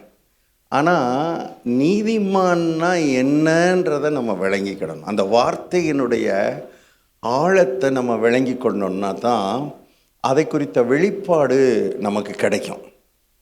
நீதிமான் என்ற வார்த்தையே முதலாவது அது ஒரு ரிலீஜியஸ் வேர்டு கிடையாது. It's not a religious term. நீதிமான் என்கிற வார்த்தை இது ஒரு மத சம்பந்தமான ஒரு வார்த்தை கிடையாது. அது ஒரு கிறிஸ்தவ வார்த்தை கிடையாது. It's not a Christian word. அது ஒரு legal word, legal term. Legal டேர்ம்னா என்ன அர்த்தம்? சட்டப்பூர்வமான ஒரு வார்த்தை அல்லது நீதிமன்றங்களில் உபயோகப்படுத்தப்படுகிற ஒரு வார்த்தை. அந்த வார்த்தையை எடுத்து பவுலும் வேதாம பக்தர்களும் அதை உபயோகப்படுத்தி இருக்கிறாங்க. எஸ்பெஷலி பால்.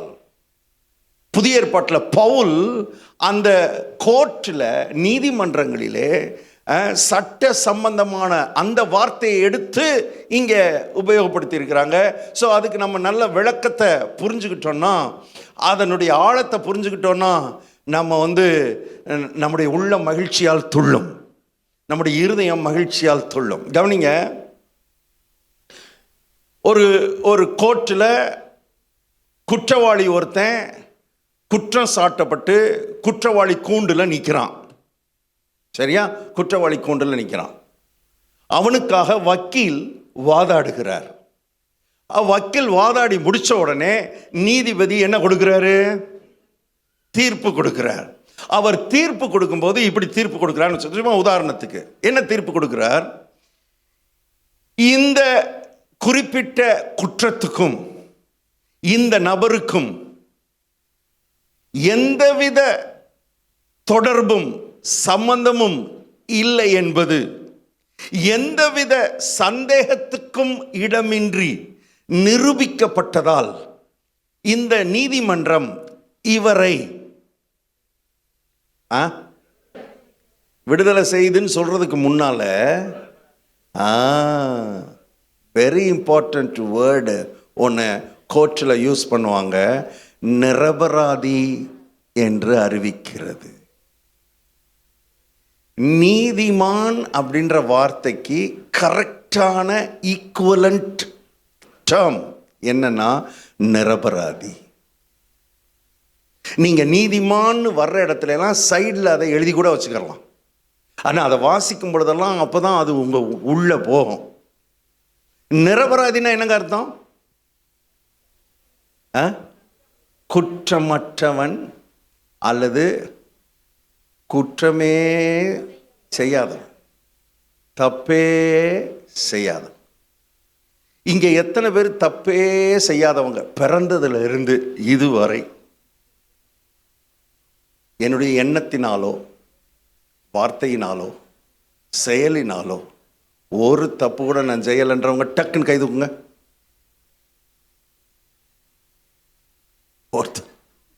நீங்க கை தூக்கினீங்கன்னா உங்களை இன்னைக்கு இயேசு வாய்க்கலாம்.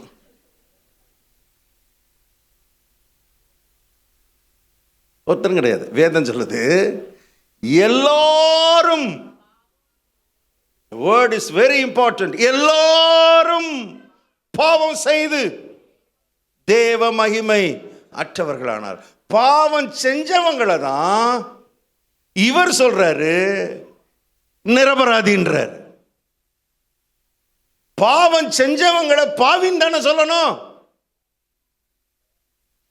எப்படி நிரபராதின்னு சொன்னாரு? கல்வாரி சிலுவையில நாம செஞ்ச தவறுக்கான தண்டனையை மாத்திரம் அவர் ஏற்றுக்கொள்ளல, நம்ம தவறுகளையே ஏற்றுக்கொண்டார். அந்த 1 பேதுரு 2:24 வாசிங்க. 1 பேதுரு 2:24. செத்து நீதிக்கு பிழைத்திருக்கும்படிக்கு அவர்தாமே தமது சரீரத்திலே நம்முடைய பாவங்களை சிலுவையின் மேல் சுமந்தார். நம்முடைய பாவத்திற்கான தண்டனையா பாவங்களையா? பாவங்களை. எதங்க சிலுவையில சுமந்தாரு? பாவங்களை. சொல்லுங்க. நம்முடைய பாவம். மறுபடியும் சொல்லுங்க. பாவங்களை சுமந்தார். ஆக்சுவலா அவர் என்ன சொல்லிட்டார்னா, கல்வாரி சிலுவையில தொங்கும் போது பாவம் செஞ்சதே இவங்க இல்ல ஆண்டவரே, நான் தான் செஞ்சேன். அவங்க செஞ்சாங்க, நான் தண்டனை ஏத்துக்கிறேன்னு சொல்லல, பாவத்தையே நான் ஏற்றுக்கொள்றேன். கவனிங்க. அதனாலதான் இயேசுவை ஏற்றுக்கொண்டவர்களை கர்த்தர் நிரபராதியாய் ஆக்கிவிட்டார். அப்போ கவனிங்க, இதுவரைக்கும் நீங்க பிறந்ததிலிருந்து ஒரு பாவமே செய்யாத ஆளாதான் பரலோகம் உங்களை பார்க்கிறது, தேவன் உங்களை பார்க்கிறார். நீங்க என்னைக்காவது உங்களை பார்த்திருக்கீங்களா?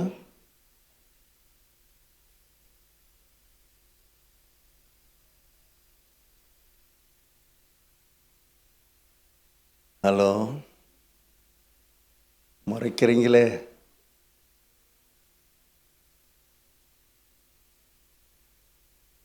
இதுவரைக்கும் நீங்கள் உங்களை அப்படி பார்க்கலை, அப்படி நினைக்கலைன்னா கிறிஸ்துவின் சுவிசேஷத்தை நீங்கள் இன்னும் விசுவாசிக்க வேண்டிய அளவு விசுவாசிக்கலைன்னு அர்த்தம்.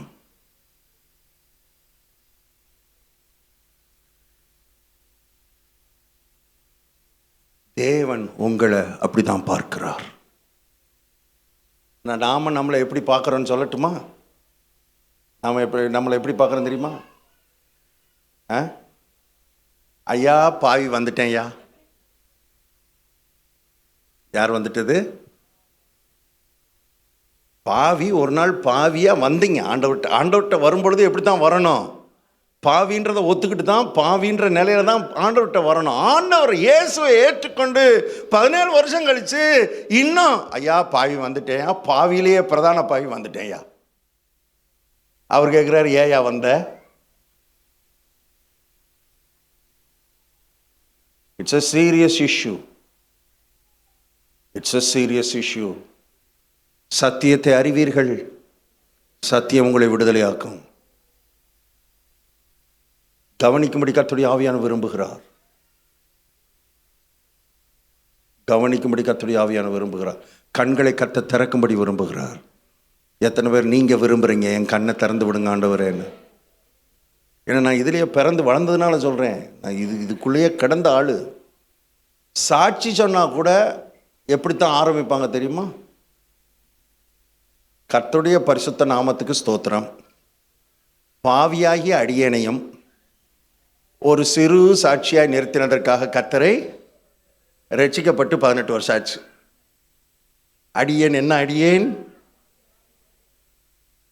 இவர் சாட்சி சொல்லிட்டு உட்கார்ந்த உடனே பக்கத்தில் இன்னொருத்தர் எந்திரிப்பார். அவர் ரட்சிக்கப்பட்டு 27 வருஷம் ஆயிருக்கும். அவர் சொல்லுவார், கர்த்தருடைய பரிசுத்த நாமத்துக்கு ஸ்தோத்திரம், பாவிகளிலேயே பிரதான பாவியாகிய அடியேனையும் ஒரு சிறு சாட்சியாக நிறுத்தினதுக்காக கர்த்தரை. 2 பேருக்கும் போட்டி. பெரிய பாவி யார்? நீயா நானா? பார்த்துருவோம். அன்னைக்கு அங்கே உட்காந்து சிங்காசனத்தில் உட்காந்துக்கிட்டு அவர் சொல்கிறாரு, ஆடா பாவிகளா, உங்களுக்காக பரலோகத்தை விட்டு பூலோகத்தில் வந்து மாட்டுக்கொட்டில் பிறந்து கல்வாரிக்கு போய் கடைசி சொட்டு ரத்தத்தை உனக்காக சிந்தி உன்னுடைய பாவத்தையெல்லாம் என் மேல் ஏற்றுக்கொண்டு என்னுடைய நீதியை உனக்குள்ளே வச்சு உன்னை நீதிமான் அறிவிச்சிட்டு வந்தா நீ திரும்ப திரும்ப திரும்ப திரும்ப உன்னை பாவியாவே நீ பார்த்துக்கிட்டு இருந்தேன்னா பாவி என்னதான் செய்வான் சொல்லுங்க? உங்களை பாவியாகவே பார்க்க பார்க்க பாவின்ற இமேஜ் தான் உங்களுக்குள்ள வளரும். பாவி பாவம் தான் செய்வான். வெற்றி இருக்காது, பாவத்தை ஜெயிக்கிற பலன் இருக்காது, பாவத்தை மேற்கொள்ளுகிற அந்த ஸ்ட்ரென்த் உள்ள வராது. பாவியாகவே பார்க்க பார்க்க பார்க்க. பாட்டும் அந்த காலத்தில் அந்த பாட்டும் அந்த பாவி பாட்டு தான் பாடுவோம். வார வாரம் பாடுவோம் சர்ச்சில். பாவி பாட்டு தெரியுமா உங்களுக்கு? பழைய பாட்டு உங்களுக்கு தெரியுமான்னு என்னன்னு தெரியல. பாவி நீச பாவி நானையா தேவாயிரக்கம் செய்ய மாட்டி பாடினோடனே எல்லாம் ஓன்னு அழுக, ஒரே அழுக. ஏன்னா எல்லாம் பாவம் செஞ்சுட்டு தான் வந்து உட்காந்துருக்கு. அந்த பாட்டை பாடினோடனே என்ன வந்துடும்? கண்ணீர் வந்துடும். கண்ணீரை விட்டு அழுதுட்டு வீட்டுக்கு போய் 1 வாரம் மறுபடியும் அதே பாவத்தை செஞ்சுட்டு அடுத்த வாரமும் வருவோம். ஏன்னா அடுத்த வாரமும் என்ன உண்டு? பாட்டு உண்டு.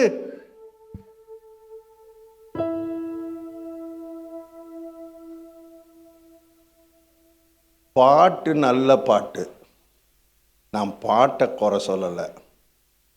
பாட்டு நல்ல பாட்டு. அந்த பாட்டு யார் பாடணும்னா ரட்சிக்கப்படாதவங்க ரட்சிக்கப்படுறதுக்காக இயேசுவினிடத்தில் வரும் பொழுது நான் பாவின்றதை ஒத்துக்கிட்டா தான் என்ன செய்ய முடியும்?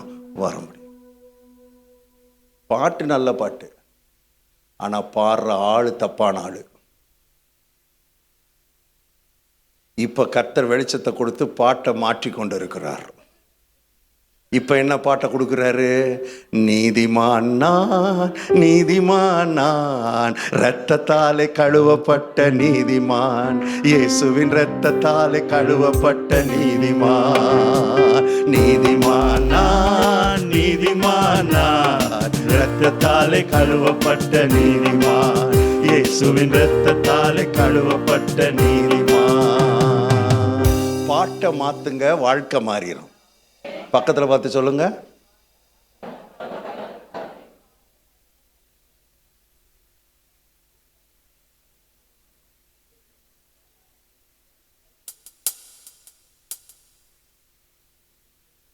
இதெல்லாம் நான் அனுபவிச்சதுனால சொல்றேன், நான் இதுலயே வந்ததுனால சொல்றேன். பாவத்துல ஜெயம் இருக்காது. பாவியாவே பார்த்து பார்த்து பார்த்து பார்த்து நம்ம அதை என்ன நினைச்சுக்கிறோம்னா, நம்ம தாழ்மை நினைச்சுக்கிறோம். அது தாழ்மை இல்லை, அறியாமை. அறியாமை. It's not a humility, it's an ignorance.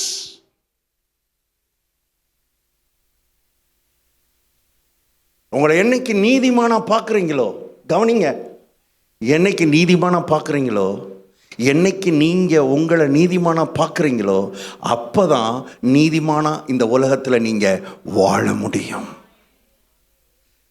நம்ம நீதிமானா வாழ்றதுனால நீதிமான் இல்லை, நீதிமானா இருக்கிறதுனால நீதிமானா வாழுகிறோம். தாயின் வயிற்றில் பிறக்கும் பொழுது நம்ம பாவி, தேவனுடைய வயிற்றில் தேவனுடைய பிள்ளையா பிறக்கும் பொழுதே நாம் நீதிமானா பிறந்துட்டோம். தேவன் நம்மை நீதிமானா தான் பெற்றெடுத்திருக்கிறோம். ஏன்னா நம்ம தாய் ஒரு பாவி, பாவி ஒரு பாவியை தான் பெற்றெடுக்க முடியும். நம்முடைய தேவன் நீதிமான், அவர் ஒரு நீதிமானத்தான் பெற்றெடுக்க முடியும். நீதிமானாயிருக்கிற தேவன் நீதிமானத்தான் பெற்றெடுக்க முடியும். அவருடைய நாமத்தின் மேல் விசுவாசம் உள்ளவர்களாய் அவரை ஏற்றுக்கொண்டவர்கள் எத்தனை பேர்களோ அத்தனை பேர்களும் தேவனுடைய பிள்ளைகளாகும்படி அவர்களுக்கு அதிகாரம் கொடுத்தார். இந்த பார்வை, இந்த இந்த இந்த என்ன சொல்றது, இந்த ஒரு கண்ணோட்டம் நமக்குள்ள வரணும், இந்த ஒரு வெளிப்பாடு வரணும். நான் பாவி இல்லை, நான் நீதிமான். என்ன தெரியுமா, இந்த நீதிமான் என்கிற உணர்வு வந்தா தான் உள்ள இருக்கிற குற்ற மனசாட்சி வெளியே போகும். இல்லைன்னா காலமெல்லாம் குற்ற உணர்வு, ஒரு உறுத்தல் உள்ள இருந்து ஆவிக்குரிய மனிதனை அரிச்சுக்கிட்டே இருக்கும். தேவனோடு ஐக்கியம் பண்ண விடாது, தேவனோடு உறவு கொள்ள விடாது, வேதத்தை வாசிக்க விடாது, ஃப்ரீயா ஜெபிக்க விடாது, தேவனுடைய பிரசனத்தை உணர விடாது. ஏன்னா உள்ள ஒரு குற்ற உணர்ச்சி, அப்படி பண்ணிட்ட, அப்படி செஞ்சிட்ட, அப்படி செஞ்சிட்ட, அப்படி செஞ்சிட்ட, திரும்ப திரும்ப திரும்ப அந்த குற்ற உணர்ச்சி இன்னைக்கு ஆவிக்குரியவர்களை அழித்து கொண்டு இருக்கிறது. எந்த குற்ற உணர்வும் இல்லாமல் தேவ சமூகத்தில் தைரியமாய் வர தகுதி பெற்றவன் தான் நீதிமான். அதனாலதான் வேதம் சொல்கிற நீதிமான் சிங்கத்தை போல தைரியமாய் இருக்கிறார்கள். இன்னைக்கு அநேகர் குற்ற உணர்ச்சியில அருமையாளே பாதிக்கப்பட்டு கொண்டிருக்கிறார். குற்ற உணர்வு, கில்ட். தப்பு பண்ணாதவங்க ஒருத்தருமே இல்லை, எல்லாருமே தப்பு பண்ணினவர்கள், கோபப்பட்டவர்கள். எல்லாருக்குள்ளேயும் ஏதோ ஒரு தப்பு, ஏதோ ஒரு பாவம். கர்த்தர் சொல்றாரு, எல்லா பாவத்தையும் கம்ப்ளீட்டா தொடச்சி எடுத்துட்டு பாவமே செய்யாத ஆளா நிரபராதின்னு உன்னை நான் ஆக்கலை. அதையும் சொல்லிடுறேன், கர்த்தர் நம்மளை நிரபராதியா என்ன செய்யலை, ஆக்கலை. ஏன்னா என்னை ஆக்கின மாதிரி தெரியல பிரதர், என்னை நிரபராதியா ஆக்கின மாதிரி தெரியலையே, அது காமிக்கிறேன். ஆனால் வேதம் என்ன சொல்லுதுன்னா, அப்படி தமிழில் தப்பாக போட்டாங்க சில இடங்கள். வாசிங்க, ரோமர் 5:1, ரோமர் 5:9, 1 கொரிந்தியர் 6:11, 3 வசனத்தையும் வாசிங்க. ரோமர் 5:1.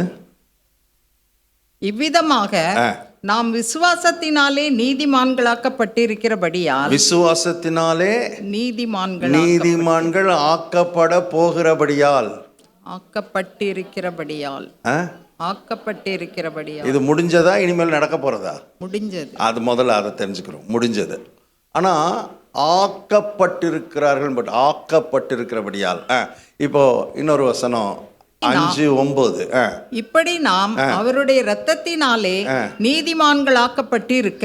நீதிமான்கள் ஆக்கப்பட்டிருக்க. இப்போ 1 கொரிந்தியர் 6:11. உங்களில் சிலர் இப்படிப்பட்டவர்களாய் இருந்தீர்கள். ஆயினும் கர்த்தராகிய இயேசுவின் நாமத்தினாலும் நமது தேவனுடைய ஆவியினாலும் கழுவப்பட்டீர்கள், பரிசுத்தமாக்கப்பட்டீர்கள், நீதிமான்கள் ஆக்கப்பட்டீர்கள். நீதிமான்கள் ஆக்கப்பட்டீர்கள். ஆக்சுவலா ஆக்கல. இப்ப நான் கேட்கிறேன், அந்த கோர்ட்டில் நீதிபதி ஜட்ஜு அந்த குற்றவாளிய நிரபராதியா ஆக்குனாரா, நிரபராதின்னு அறிவிச்சாரா?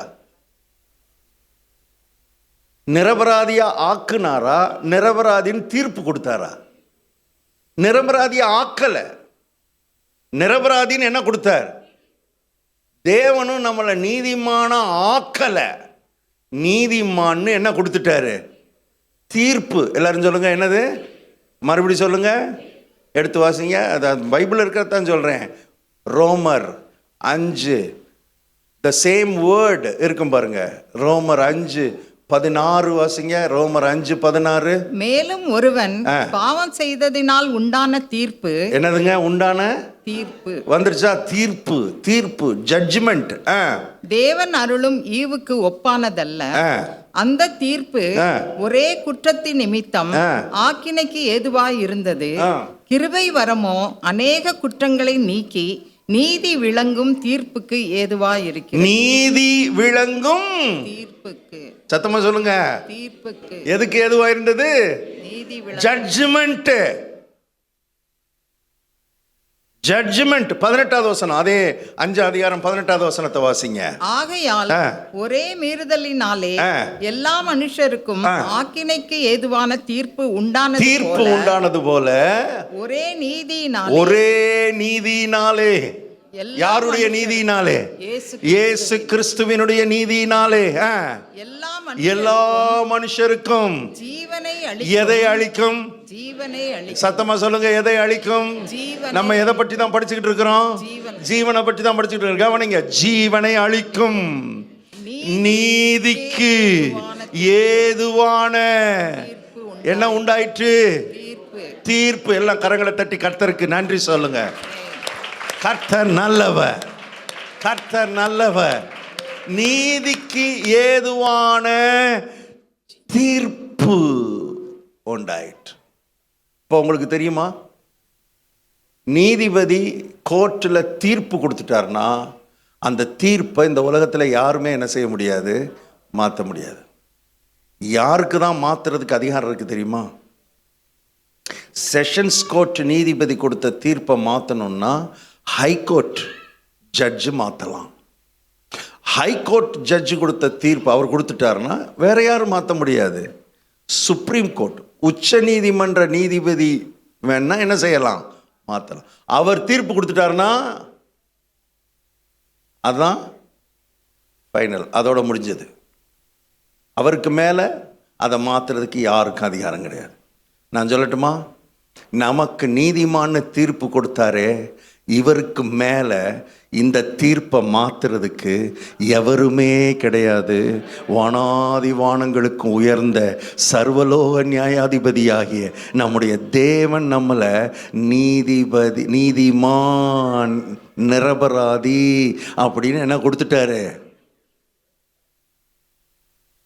மறைக்கிறீங்களே, விளங்குதா விளங்கலையா? அது எப்படி பாஸ்டர்? பாவம் செஞ்சவனை எப்படி நிரபராதி நீதிமான் அவர் அறிவிச்சாரு, தீர்ப்பு கொடுத்தாருன்னா எப்படி கொடுக்க முடிஞ்சது? எப்படி கொடுத்தார்? இதை எப்படி அவரால் கொடுக்க முடிஞ்சது அப்படின்னு வேதம் முழுவதையும் வாசித்து பார்த்தா ஒரே ஒரு பதில் தான் கிடைச்சது. எப்படி கொடுக்க முடிஞ்சது? அவரால் எப்படி இந்த மனுஷனுக்கு கொடுக்க முடிஞ்சது? பாவம் செஞ்ச மனுஷனுக்கு எப்படி நீதிமான்னு கொடுக்க முடிஞ்சது, தீர்ப்பு கொடுக்க முடிஞ்சது? ஒரே ஒரு பதில். என்ன பதில் தெரியுமா? கிருபையே, கிருபையே, மாறாத நல்ல கிருபையே, கிருபையே, கிருபையே, மாறாத நல்ல கிருபையே. அதனால கிருபைக்கு முன்னால நம்மை தாழ்த்தணும், கல்வாரிக்கு முன்னால நம்மை தாழ்த்தணும். கல்வாரியை நினைக்கும் பொழுதெல்லாம் நம்முடைய உள்ளம் நன்றியால் நிரம்பணும், நம்முடைய வாய் துதியினால் நிரம்பணும், நம்முடைய கண்கள் கண்ணீரால் நிரம்பணும். நல்லா இருப்பீங்க, நல்லா இருப்பீங்க. தாழ்மை உள்ளவனுக்கோ கர்த்தர் இன்னும் இன்னும் இன்னும் கிருபையினால நிரப்புகிறார். தாழ்த்தணும், தேவ சமூகத்தில் தாழ்த்தணும். அப்புறம் நம்ம கெட்டிக்காரத்தனத்தினால் நம்ம நீதிமான் இல்லை. நாமளே முயற்சி பண்ணி, நாமளே பிரயாசப்பட்டு, நாமளே படாத பாடுபட்டு, பழைய ஏற்பாட்டில் அப்படி தான் பிரயாசப்பட்டு படாத பாடுபட்டு எப்படியாவது கர்த்தருக்கு முன்னால் நீதிமான் ஆயிரணும்னு முயற்சித்தார்கள். வேதத்தில் எழுதப்பட்டிருக்கிற நீதிமான் ஒருவனாகிலும் இல்லை, இருக்க முடியாது, இருக்க முடியாது. தேவனுடைய சமூகத்தில் நம்ம முயற்சியில் நம்ம நீதிமானாக இருக்க முடியாது. இப்போ கர்த்தர் சொல்கிறாரு, உன்னை நீதிமான்னு கிருபையினால உனக்கு அந்த நீதியை கொடுத்துருக்குறேன். இப்போ உன் வேலை என்னன்னா, கையை நீட்டி விசுவாசத்தினால் அதை எடுத்துக்கோ, வாங்கிக்கோ. நன்றி உணர்வோடு இந்த உலகத்தில் வாழ பழகு, தாழ்மையோடு வாழ பழகு. இது ஏன் கெட்டிக்காரத்தனம் இல்லை ஆண்டவரே, என் சுயக்கிரியை இல்லை ஆண்டவரே, என் சுய திறமை இல்லை ஆண்டவரே. உம்முடைய தயவு, உம்முடைய கிருபை, உம்முடைய காருண்யம், உம்முடைய இரக்கம் என்னை இன்னைக்கு உம்முடைய சமூகத்தில் தைரியமாய் கிட்டி நெருங்கி சேர வச்சிருக்குது. காலமெல்லாம் தாழ்மை நம்முடைய உள்ளத்தை மூடிக்கொள்ள வேண்டும், நம்முடைய இருதயத்தை மூடிக்கொள்ள வேண்டும். இந்த அறிவு வரும் பொழுது அப்படிப்பட்ட தாழ்மையினால கர்த்தர் நம்மை நிரப்புகிறார். இப்போ நம்ம நீதிமான ஆக முடியாது, நம்ம முயற்சி பண்ணி நீதிமான என்ன செய்ய முடியாது, ஆக முடியாது. ஏன்னா அவர் ஏற்கனவே நம்மளை நீதிமான் என்று அறிவிச்சிட்டார். என்ன செஞ்சிட்டாரு? அறிவிச்சிட்டார். தீர்ப்பு, எல்லாரும் மறுபடி சொல்லுங்க, என்னது? தீர்ப்பு. இப்போ கோர்ட்டில் தீர்ப்பு கொடுத்தா, தீர்ப்பு கொடுத்த பிறகு அந்த யாருக்கு தீர்ப்பு கொடுத்தாங்களோ அவங்களுக்கு என்ன கொடுப்பாங்க தெரியுமா? என்ன கொடுப்பாங்க தெரியுமா? அந்த தீர்ப்பின் நகலை கொடுப்பாங்க, ஜட்ஜ்மெண்ட் காப்பியே கொடுப்பாங்க, இல்லையா? Judgment copy. ஏன்னா அந்த ஜட்ஜ்மெண்ட்டு அவங்க தீர்ப்பு சொல்லும்போது எல்லாத்தையும் விவரமாக வாசித்திருக்க மாட்டாங்க. அங்கங்கே சில பாயிண்ட்ஸ் எடுத்து தீர்ப்பு கொடுப்பாங்க. மற்றபடி அந்த ஜட்ஜ்மெண்ட் காப்பியில் தான் என்ன இருக்கும்? முழு விவரமும் இருக்கும்.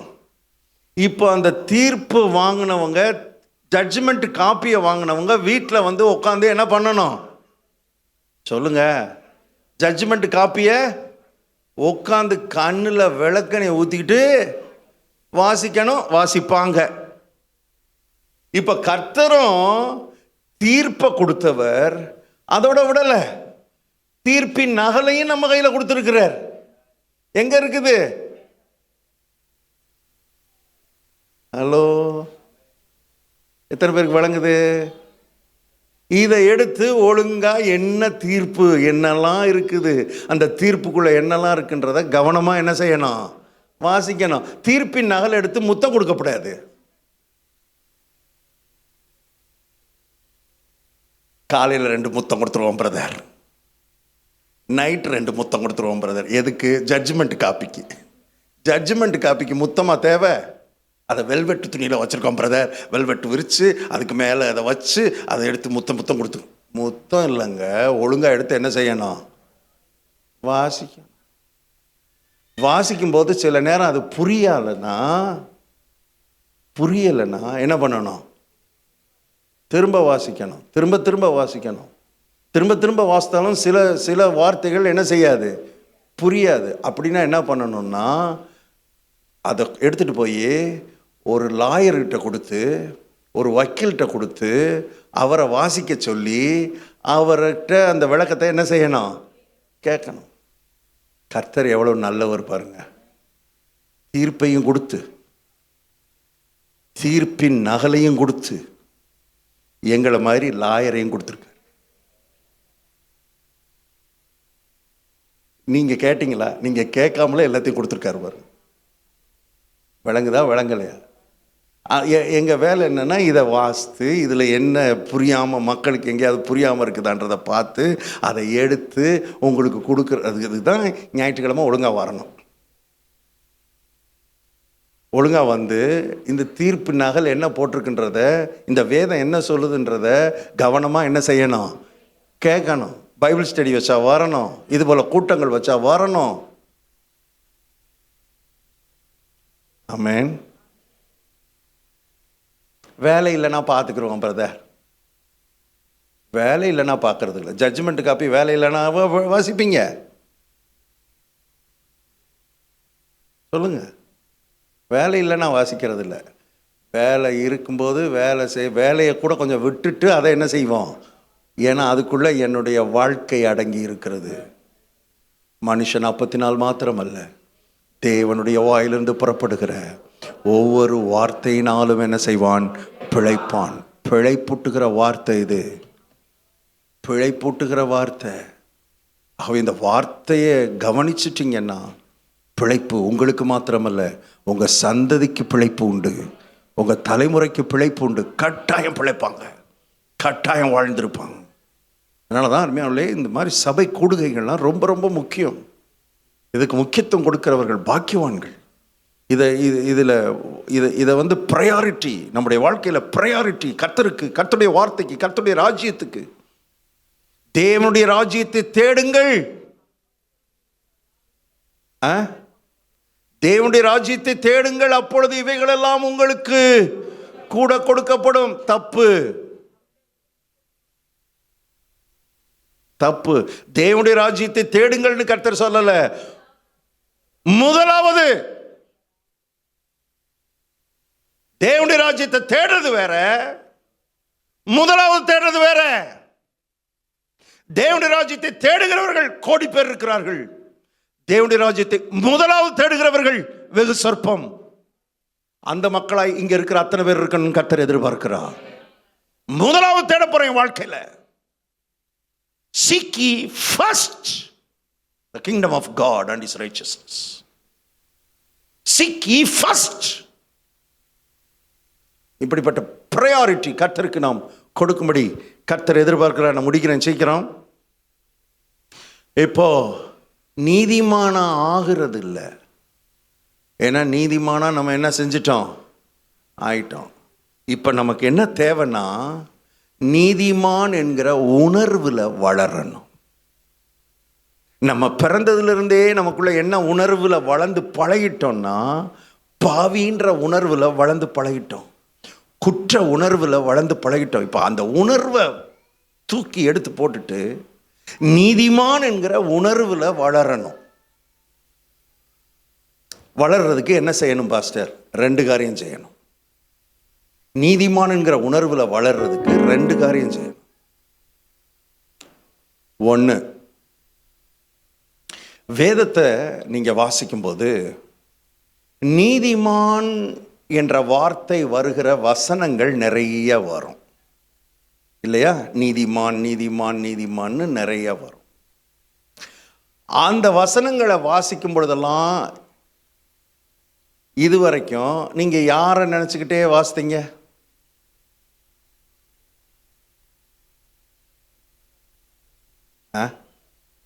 அது ஆபிரகாம், ஈசாக்கு, யாக்கோபு, யோவான், நோவா, தானியேல், யோபு, அதெல்லாம் பெரிய பெரிய பெரிய பெரிய பெரிய நீதிமான்கள்.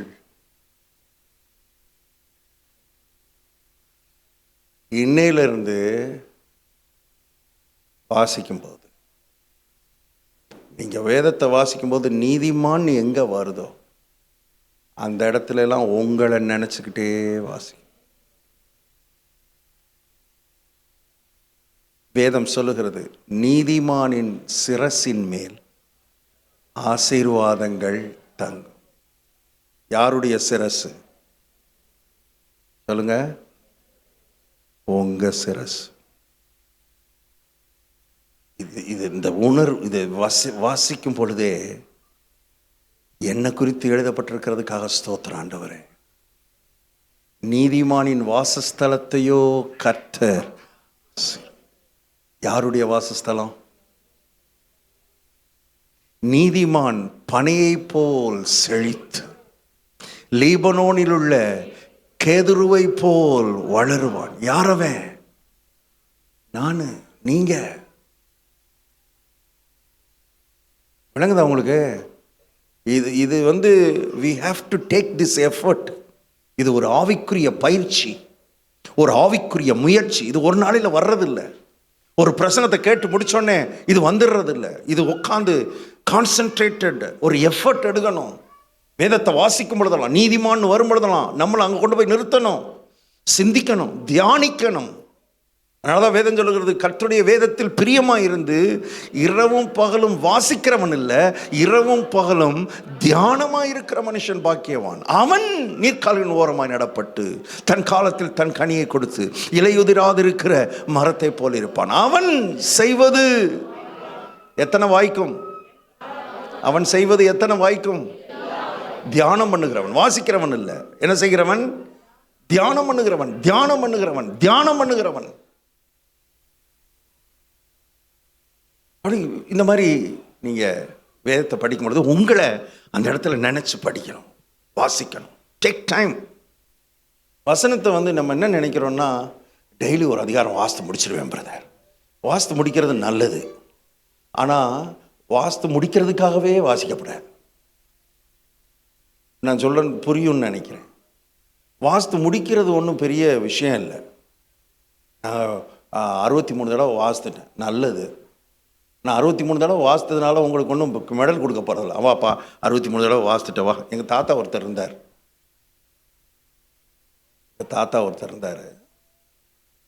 அவர் ஒரு பெயர் கிறிஸ்தவ சபையின் போதகராகவும் இருந்தார். இப்போ கர்த்தருடைய போயிட்டார். அவர் ஒரு நாள் என்னை கூப்பிட்டு அவர் பக்கத்தில் உட்கார வச்சு, அவர் வீட்டுக்கு போயிருந்தேன். கூப்பிட்டு அவர் பைபிளை திறந்து வெளிப்படுத்தின விசேஷம் 22 அதிகாரத்தை திறந்தார். அந்த 22 அதிகாரம் முடிஞ்ச பிறகு கொஞ்சம் இடம் இருக்கும் பாருங்க, கொஞ்சம் ஸ்பேஸ் இருக்கும் பாருங்க. அதில் எழுதி வச்சிருக்கிறாரு, ஒரு டேட் போட்டு, இன்று 67வது முறை வாசித்து முடித்தேன் அப்படின்னு எழுதி அதை என்கிட்ட காமிக்கிறார். பாடா தாத்தா எத்தனை தடவை வாசித்திருக்கேன் பாரு, இந்த மாதிரி நீயும் பைபிளை என்ன செய்யணும், வாசிக்க. எனக்கு ரொம்ப ஆச்சரியமாக இருந்துச்சு. பரவாயில்லையே, தடவை வாசித்துருக்கிறாரு.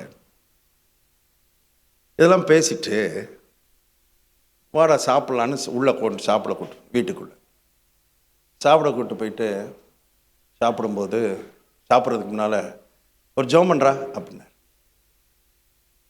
சாப்பாட்டுக்காக ஒரு ஜெபம். நான் ஜெபம் பண்ணேன்.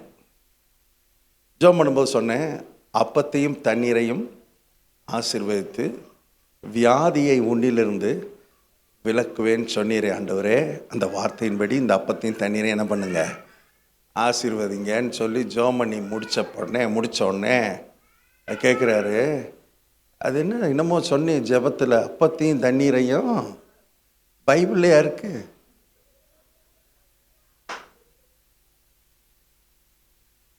ஐயா எத்தனை வாசித்திருக்காரு? எனக்கு இவரை நினச்சி கஷ்டப்படலை நான். இவர் போதகராக வேற இருந்தாராம். இவர் கொஞ்ச நாள் அவர் மிலிட்ரியில் இருந்தவர். மிலிட்ரியிலேருந்து வந்துட்டு சும்மா வெரி ஷார்ட் பீரியட் அவர் இருந்திருக்கிறாரு. ஒரு 5 மாதமாக 6 மாதமாக இருந்திருக்கிறார். அந்த மக்களை நினச்சி பார்க்குறேன், என்னடா அது வாசித்து முடிக்கிறது இல்லைங்க மேட்ரு. இந்த வசனம் உங்களை வாசிக்க வேண்டும். நம்ம வாசித்து முடிக்கிறோம், தியானம் பண்ண உட்காந்து நினைக்கணும். நீதிமான் என்னைய சொல்லியிருக்கிறீங்களே, நன்றி ஆண்டவரே. இந்த நீதிமானுக்குரிய ஆசீர்வாதம் எனக்கு உண்டாவதாக. என் சிரசின் மேல் ஆசீர்வாதங்கள் வந்துட்டு போகும்னு சொல்லலை, ஆசீர்வாதங்கள் நீதிமானின் சிரசின் மேல் நித்திய ஆசீர்வந்திறங்குமே. நீதிமானின் சிரசின் மேல் நித்திய ஆசீர்வந்திறங்குமே. கிருபை நன்மைகள் தொடரும்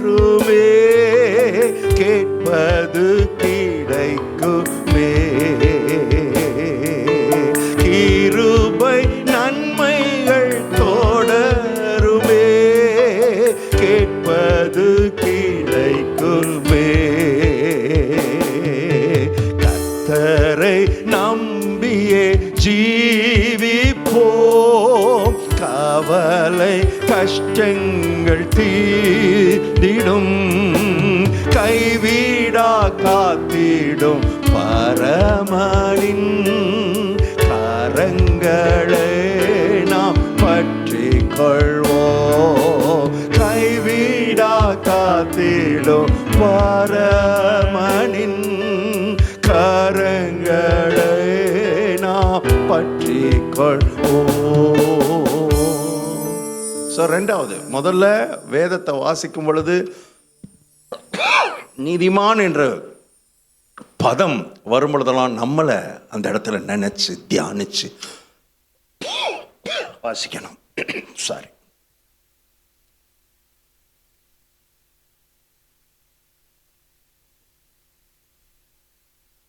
ரெண்டாவது, இது கொஞ்சம் வேடிக்கையாக இருக்கலாம், ஆனால் இது பெரிய வேலையை செய்யும் உங்களுக்கு. சொல்கிறேன் பாருங்க. இந்த நீதிமான் என்கிற உணர்வு வரணும்னா நீங்கள் ரெண்டாவது சீரியஸாக சின்சியராக இதை செஞ்சு, இது விளையாட்டாக எடுக்காதீங்க. இது உண்மையிலேயே ஒரு பெரிய வேலையை செய்யும். என்னென்னா, நீங்கள் டெய்லி கண்ணாடி பார்ப்பீங்களா?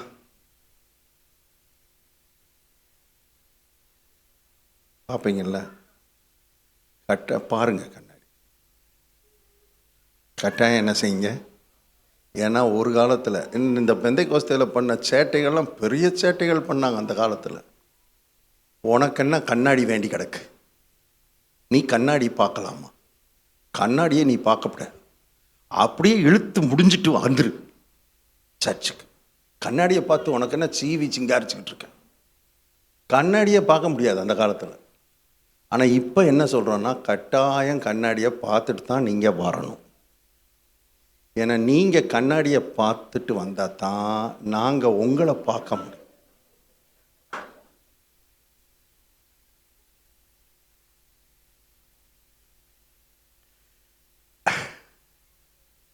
அந்த மாதிரி கண்ணாடியை பார்க்கும்போது, நீங்கள் கண்ணாடியை பார்க்கும்போது உள்ள ஒரு ஆள் தெரிவார்ல. யார் தெரிவா? அந்த உள்ளே இருக்கிற ஆளை பார்த்து சொல்லுங்கள். நீங்கள் கண்ணாடி பார்க்கும்போதெல்லாம் இதை ஒரு ப்ராக்டிஸாக வச்சுக்கோங்க. நீ ஒரு நீதிமான், நீ ஒரு நீதிமான், கிறிஸ்துவுக்குள் நீ ஒரு நீதிமான். இது ஒரு நல்ல ப்ராக்டிஸ். காரணம் என்னென்னா, தாயின் வயிற்றில் பிறந்த நமக்குள்ள பிசாசு அந்த குற்ற உணர்வை ஆழமாக விதைச்சி வச்சுருக்கிறோம். அதை பிடுங்கி எறியணும்னா இந்த மாதிரியான சில ஸ்டெப்ஸ் எல்லாம் நமக்கு பெரிய உதவி செய்யும். பெரிய உதவி செய்யும். நான் விளையாட்டுக்கு சொல்லலை. நீங்கள் இந்த உலகத்தில் பாவத்தை ஜெயிக்க, பாவத்தை மேற்கொள்ள, விசேஷமாக அந்த குற்ற உணர்வின் பிடியிலிருந்து, அந்த குற்ற மனசாட்சியின் பிடியிலிருந்து, அந்த கில்ட்டிலிருந்து கர்த்தர் உங்களை வெளியே கொண்டு வந்துடுவார். ஸோ நீதிமான ஆகிறது இல்லை, ஆனால் நீதிமான் என்கிற உணர்வில் நாளுக்கு நாள் நம்ம என்ன செய்வோம்? வளருவோம். பாவ உணர்வும் குற்ற உணர்வும் நம்மளை விட்டு ஓடும். தேவ சமூகத்தில் தைரியமா, கிருபாசன தண்டையில் தைரியமாய் வந்து சேருவோம். இப்போ நான் சொல்றேன், வேதம் சொல்லுகிறது நீதிமான் செய்யும் ஊக்கமான வேண்டுதல் ஜெபத்தை பற்றி. ஏன்னா நீங்க எல்லாம் ஜெபி ஃபாஸ்டிங் இருந்து ஜெபம் பண்றீங்க. ஜெபத்தை பற்றி கர்த்தர் பேசுறார் பாருங்க. நீதிமான் செய்யும் ஊக்கமான வேண்டுதல் மிகவும் பலனுள்ளதா இருக்கிறது. இப்ப பிரச்சனை என்னன்னா, வேண்டுதல் ஊக்கமான வேண்டுதலா தான் இருக்கு அநேகருக்கு. ஆனா நீதிமான் என்கிற உணர்வோட இருக்கானா கொஸ்டின் மார்க். அதனாலதான் அந்த வேண்டுதலுக்கு பலன் இல்லாம போச்சு, அந்த வேண்டுதலுக்கு வெயிட் இல்லாம போச்சு. மக்கள் ஊக்கமா ஜெபிக்கிறாங்க,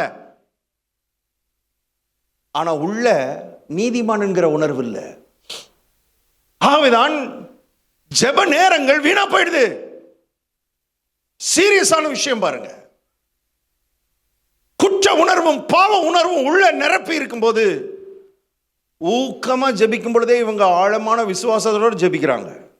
100% விசுவாசத்தோட ஜெபிக்கிறாங்க. என்ன விசுவாசம்னா, ஏன் ஜெபம் கேட்கப்பட போறதே கிடையாது. 100க்கு 100 விசுவாசிக்கிறேன். அடியன் ஜெபம் பண்ற ஜெபத்தை கர்த்தர் என்ன செய்யவே மாட்டார். ஏதுக்கும் ஜெபம் பண்ணி வச்சுக்கிருவோம்.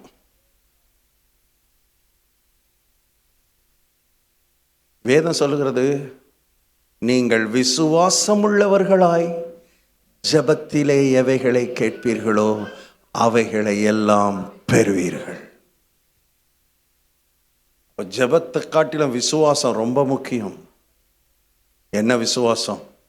கிருபையாய் கர்த்தர் என்னை நீதிமானாய் மாற்றியிருக்கிறார். நீதிமானின் ஜெபத்தையோ கர்த்தர் கேட்கிறார். நீதிமொழிகள் எழுதப்பட்டிருக்கு, நீதிமானின் ஜெபத்தையோ கர்த்தர் கேட்கிறார். ஜெபம் நல்லது, ஆனால் நீதிமான்ற உணர்வோட ஜெபிக்கிறோமான்றத கொஞ்சம் கவனிங்க. நீதிமான்ற உணர்வை கர்த்தர் இந்த காலவேளை நமக்கு கொடுப்பாராக. எந்த அளவு நீதியின் உணர்வில் வளர்றீங்களோ, நீதிமான்ற உணர்வில் வளர்றீங்களோ, அது அதனுடைய அவுட்கம் என்னன்னா உள்ள ஜீவனை வேலை செய்ய வைக்கும். இப்போ ஜீவன் வேலை செய்ய என்ன வேலை செய்ய ஆரம்பிக்கும்? ஆளுகை, அதிகாரம் வேலை செய்ய ஆரம்பிக்கும். இவைகள் எல்லாம் ஒன்றோடு ஒன்று தொடர்புடைய காரியங்கள். அவ இந்த காலவேளை கர்த்தர்ட்ட சொல்லுவோம், ஆண்டவரே என்னை நீதிமான்ற உணர்வில் நாளுக்கு நாள் வளர எனக்கு உதவி செய்யுங்க ஆண்டவரே. அந்த கல்வாரி சிலுவையில் நீர் பண்ண அந்த தியாகம், புண்ணியம், அந்த இரக்கம், அந்த கிரயம், அந்த கிரயத்தினுடைய அந்த வேல்யூ அது என்னன்றதை பார்க்க என்னுடைய மனக்கண்களை இன்னும் கொஞ்சம், ஆவியின் கண்களை இன்னும் கொஞ்சம் பிரகாசமாக்கும் ஆண்டவரே. எல்லாரும் எழுப்பி நிற்போம், ஜெபிப்போம்.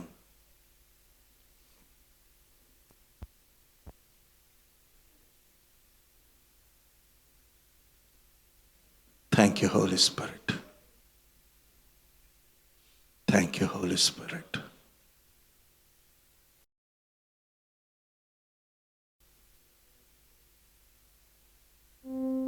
Thank you, Holy Spirit. Thank you, Holy Spirit. Thank you, Holy Spirit. Thank you, Holy Spirit. Thank you, Holy Spirit. ஒரு நிமிஷம் அதை தியானிங்க. பிறந்ததிலிருந்து பாவமே செய்யாத ஒரு ஆளா கர்த்தர் உங்களை பார்க்கிறார். What a grace, what a grace. கிருபை, கிருபை. குற்ற உணர்விலிருந்து 100க்கு 100 உங்களை விடுதலையாக்கி நீதியின் உணர்வு, நீதிமான் என்கிற உணர்வோட உங்களை வாழ வைக்கிறார். உலகத்தில் யாரும் செய்யாததை கிறிஸ்து செய்து முடித்திருக்கிறார். இந்த உலகத்தில் எந்த மதமும் செய்யாததை இயேசு செய்து முடித்திருக்கிறார்.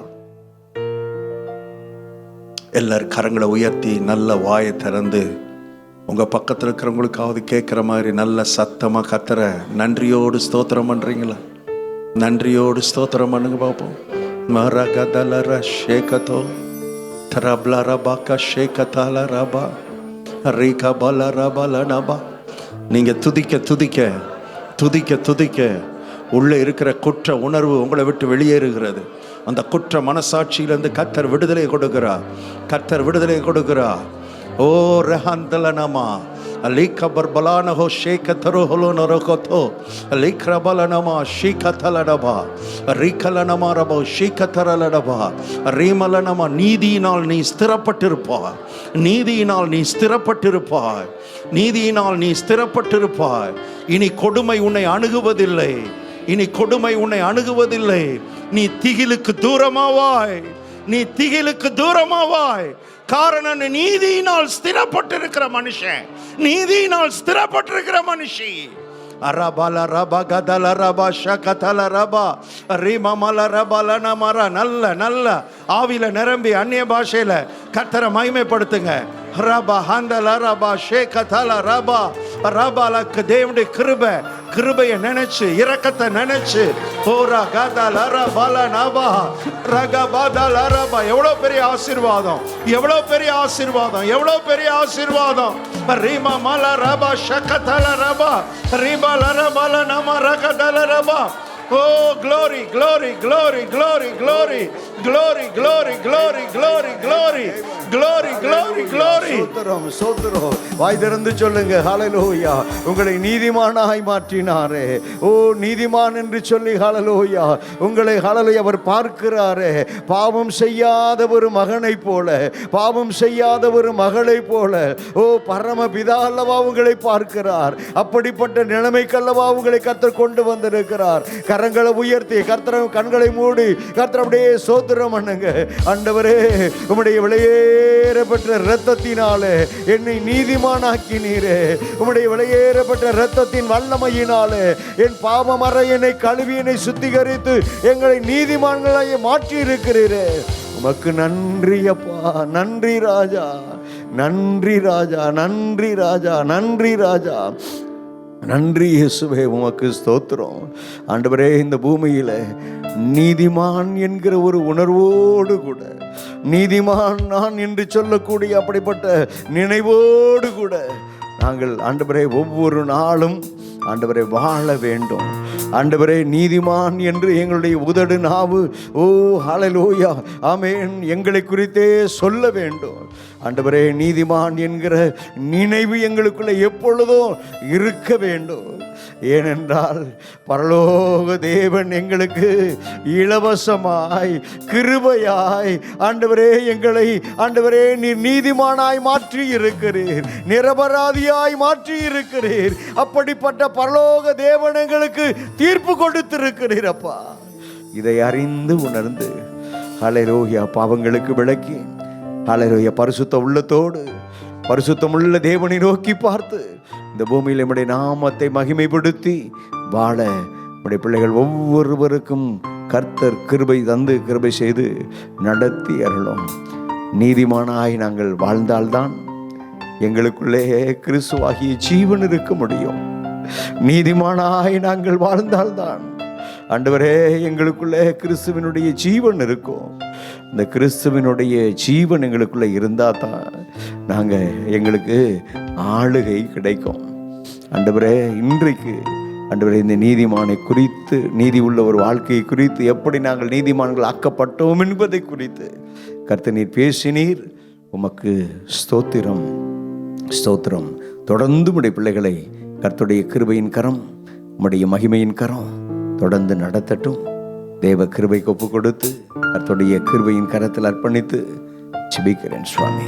ஒவ்வொருவரையும் கர்த்தனை தொடர்ந்து நடத்துவீராக, ஆசீர்வதிப்பீராக. இயேசு இரட்சகருடைய நாமத்தில் ஜெபிக்கிறேன் பிதாவே, ஆமென், ஆமென். சேர்ந்து சொல்லுவோம். என் ஆத்மாவே முழு உள்ளமே பரிசுத்த நாமத்தை ஸ்தோத்திரி, என் ஆத்மாவே கர்த்தரை ஸ்தோத்திரி. கர்த்தர் செய்த சகல உபகாரங்களை ஒரு நாளும் மறவாதே.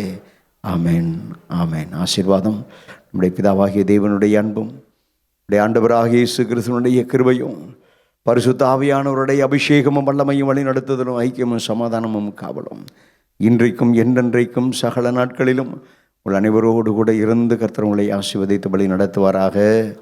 ஆமென், ஆமென், ஆமென். அல்லேலூயா.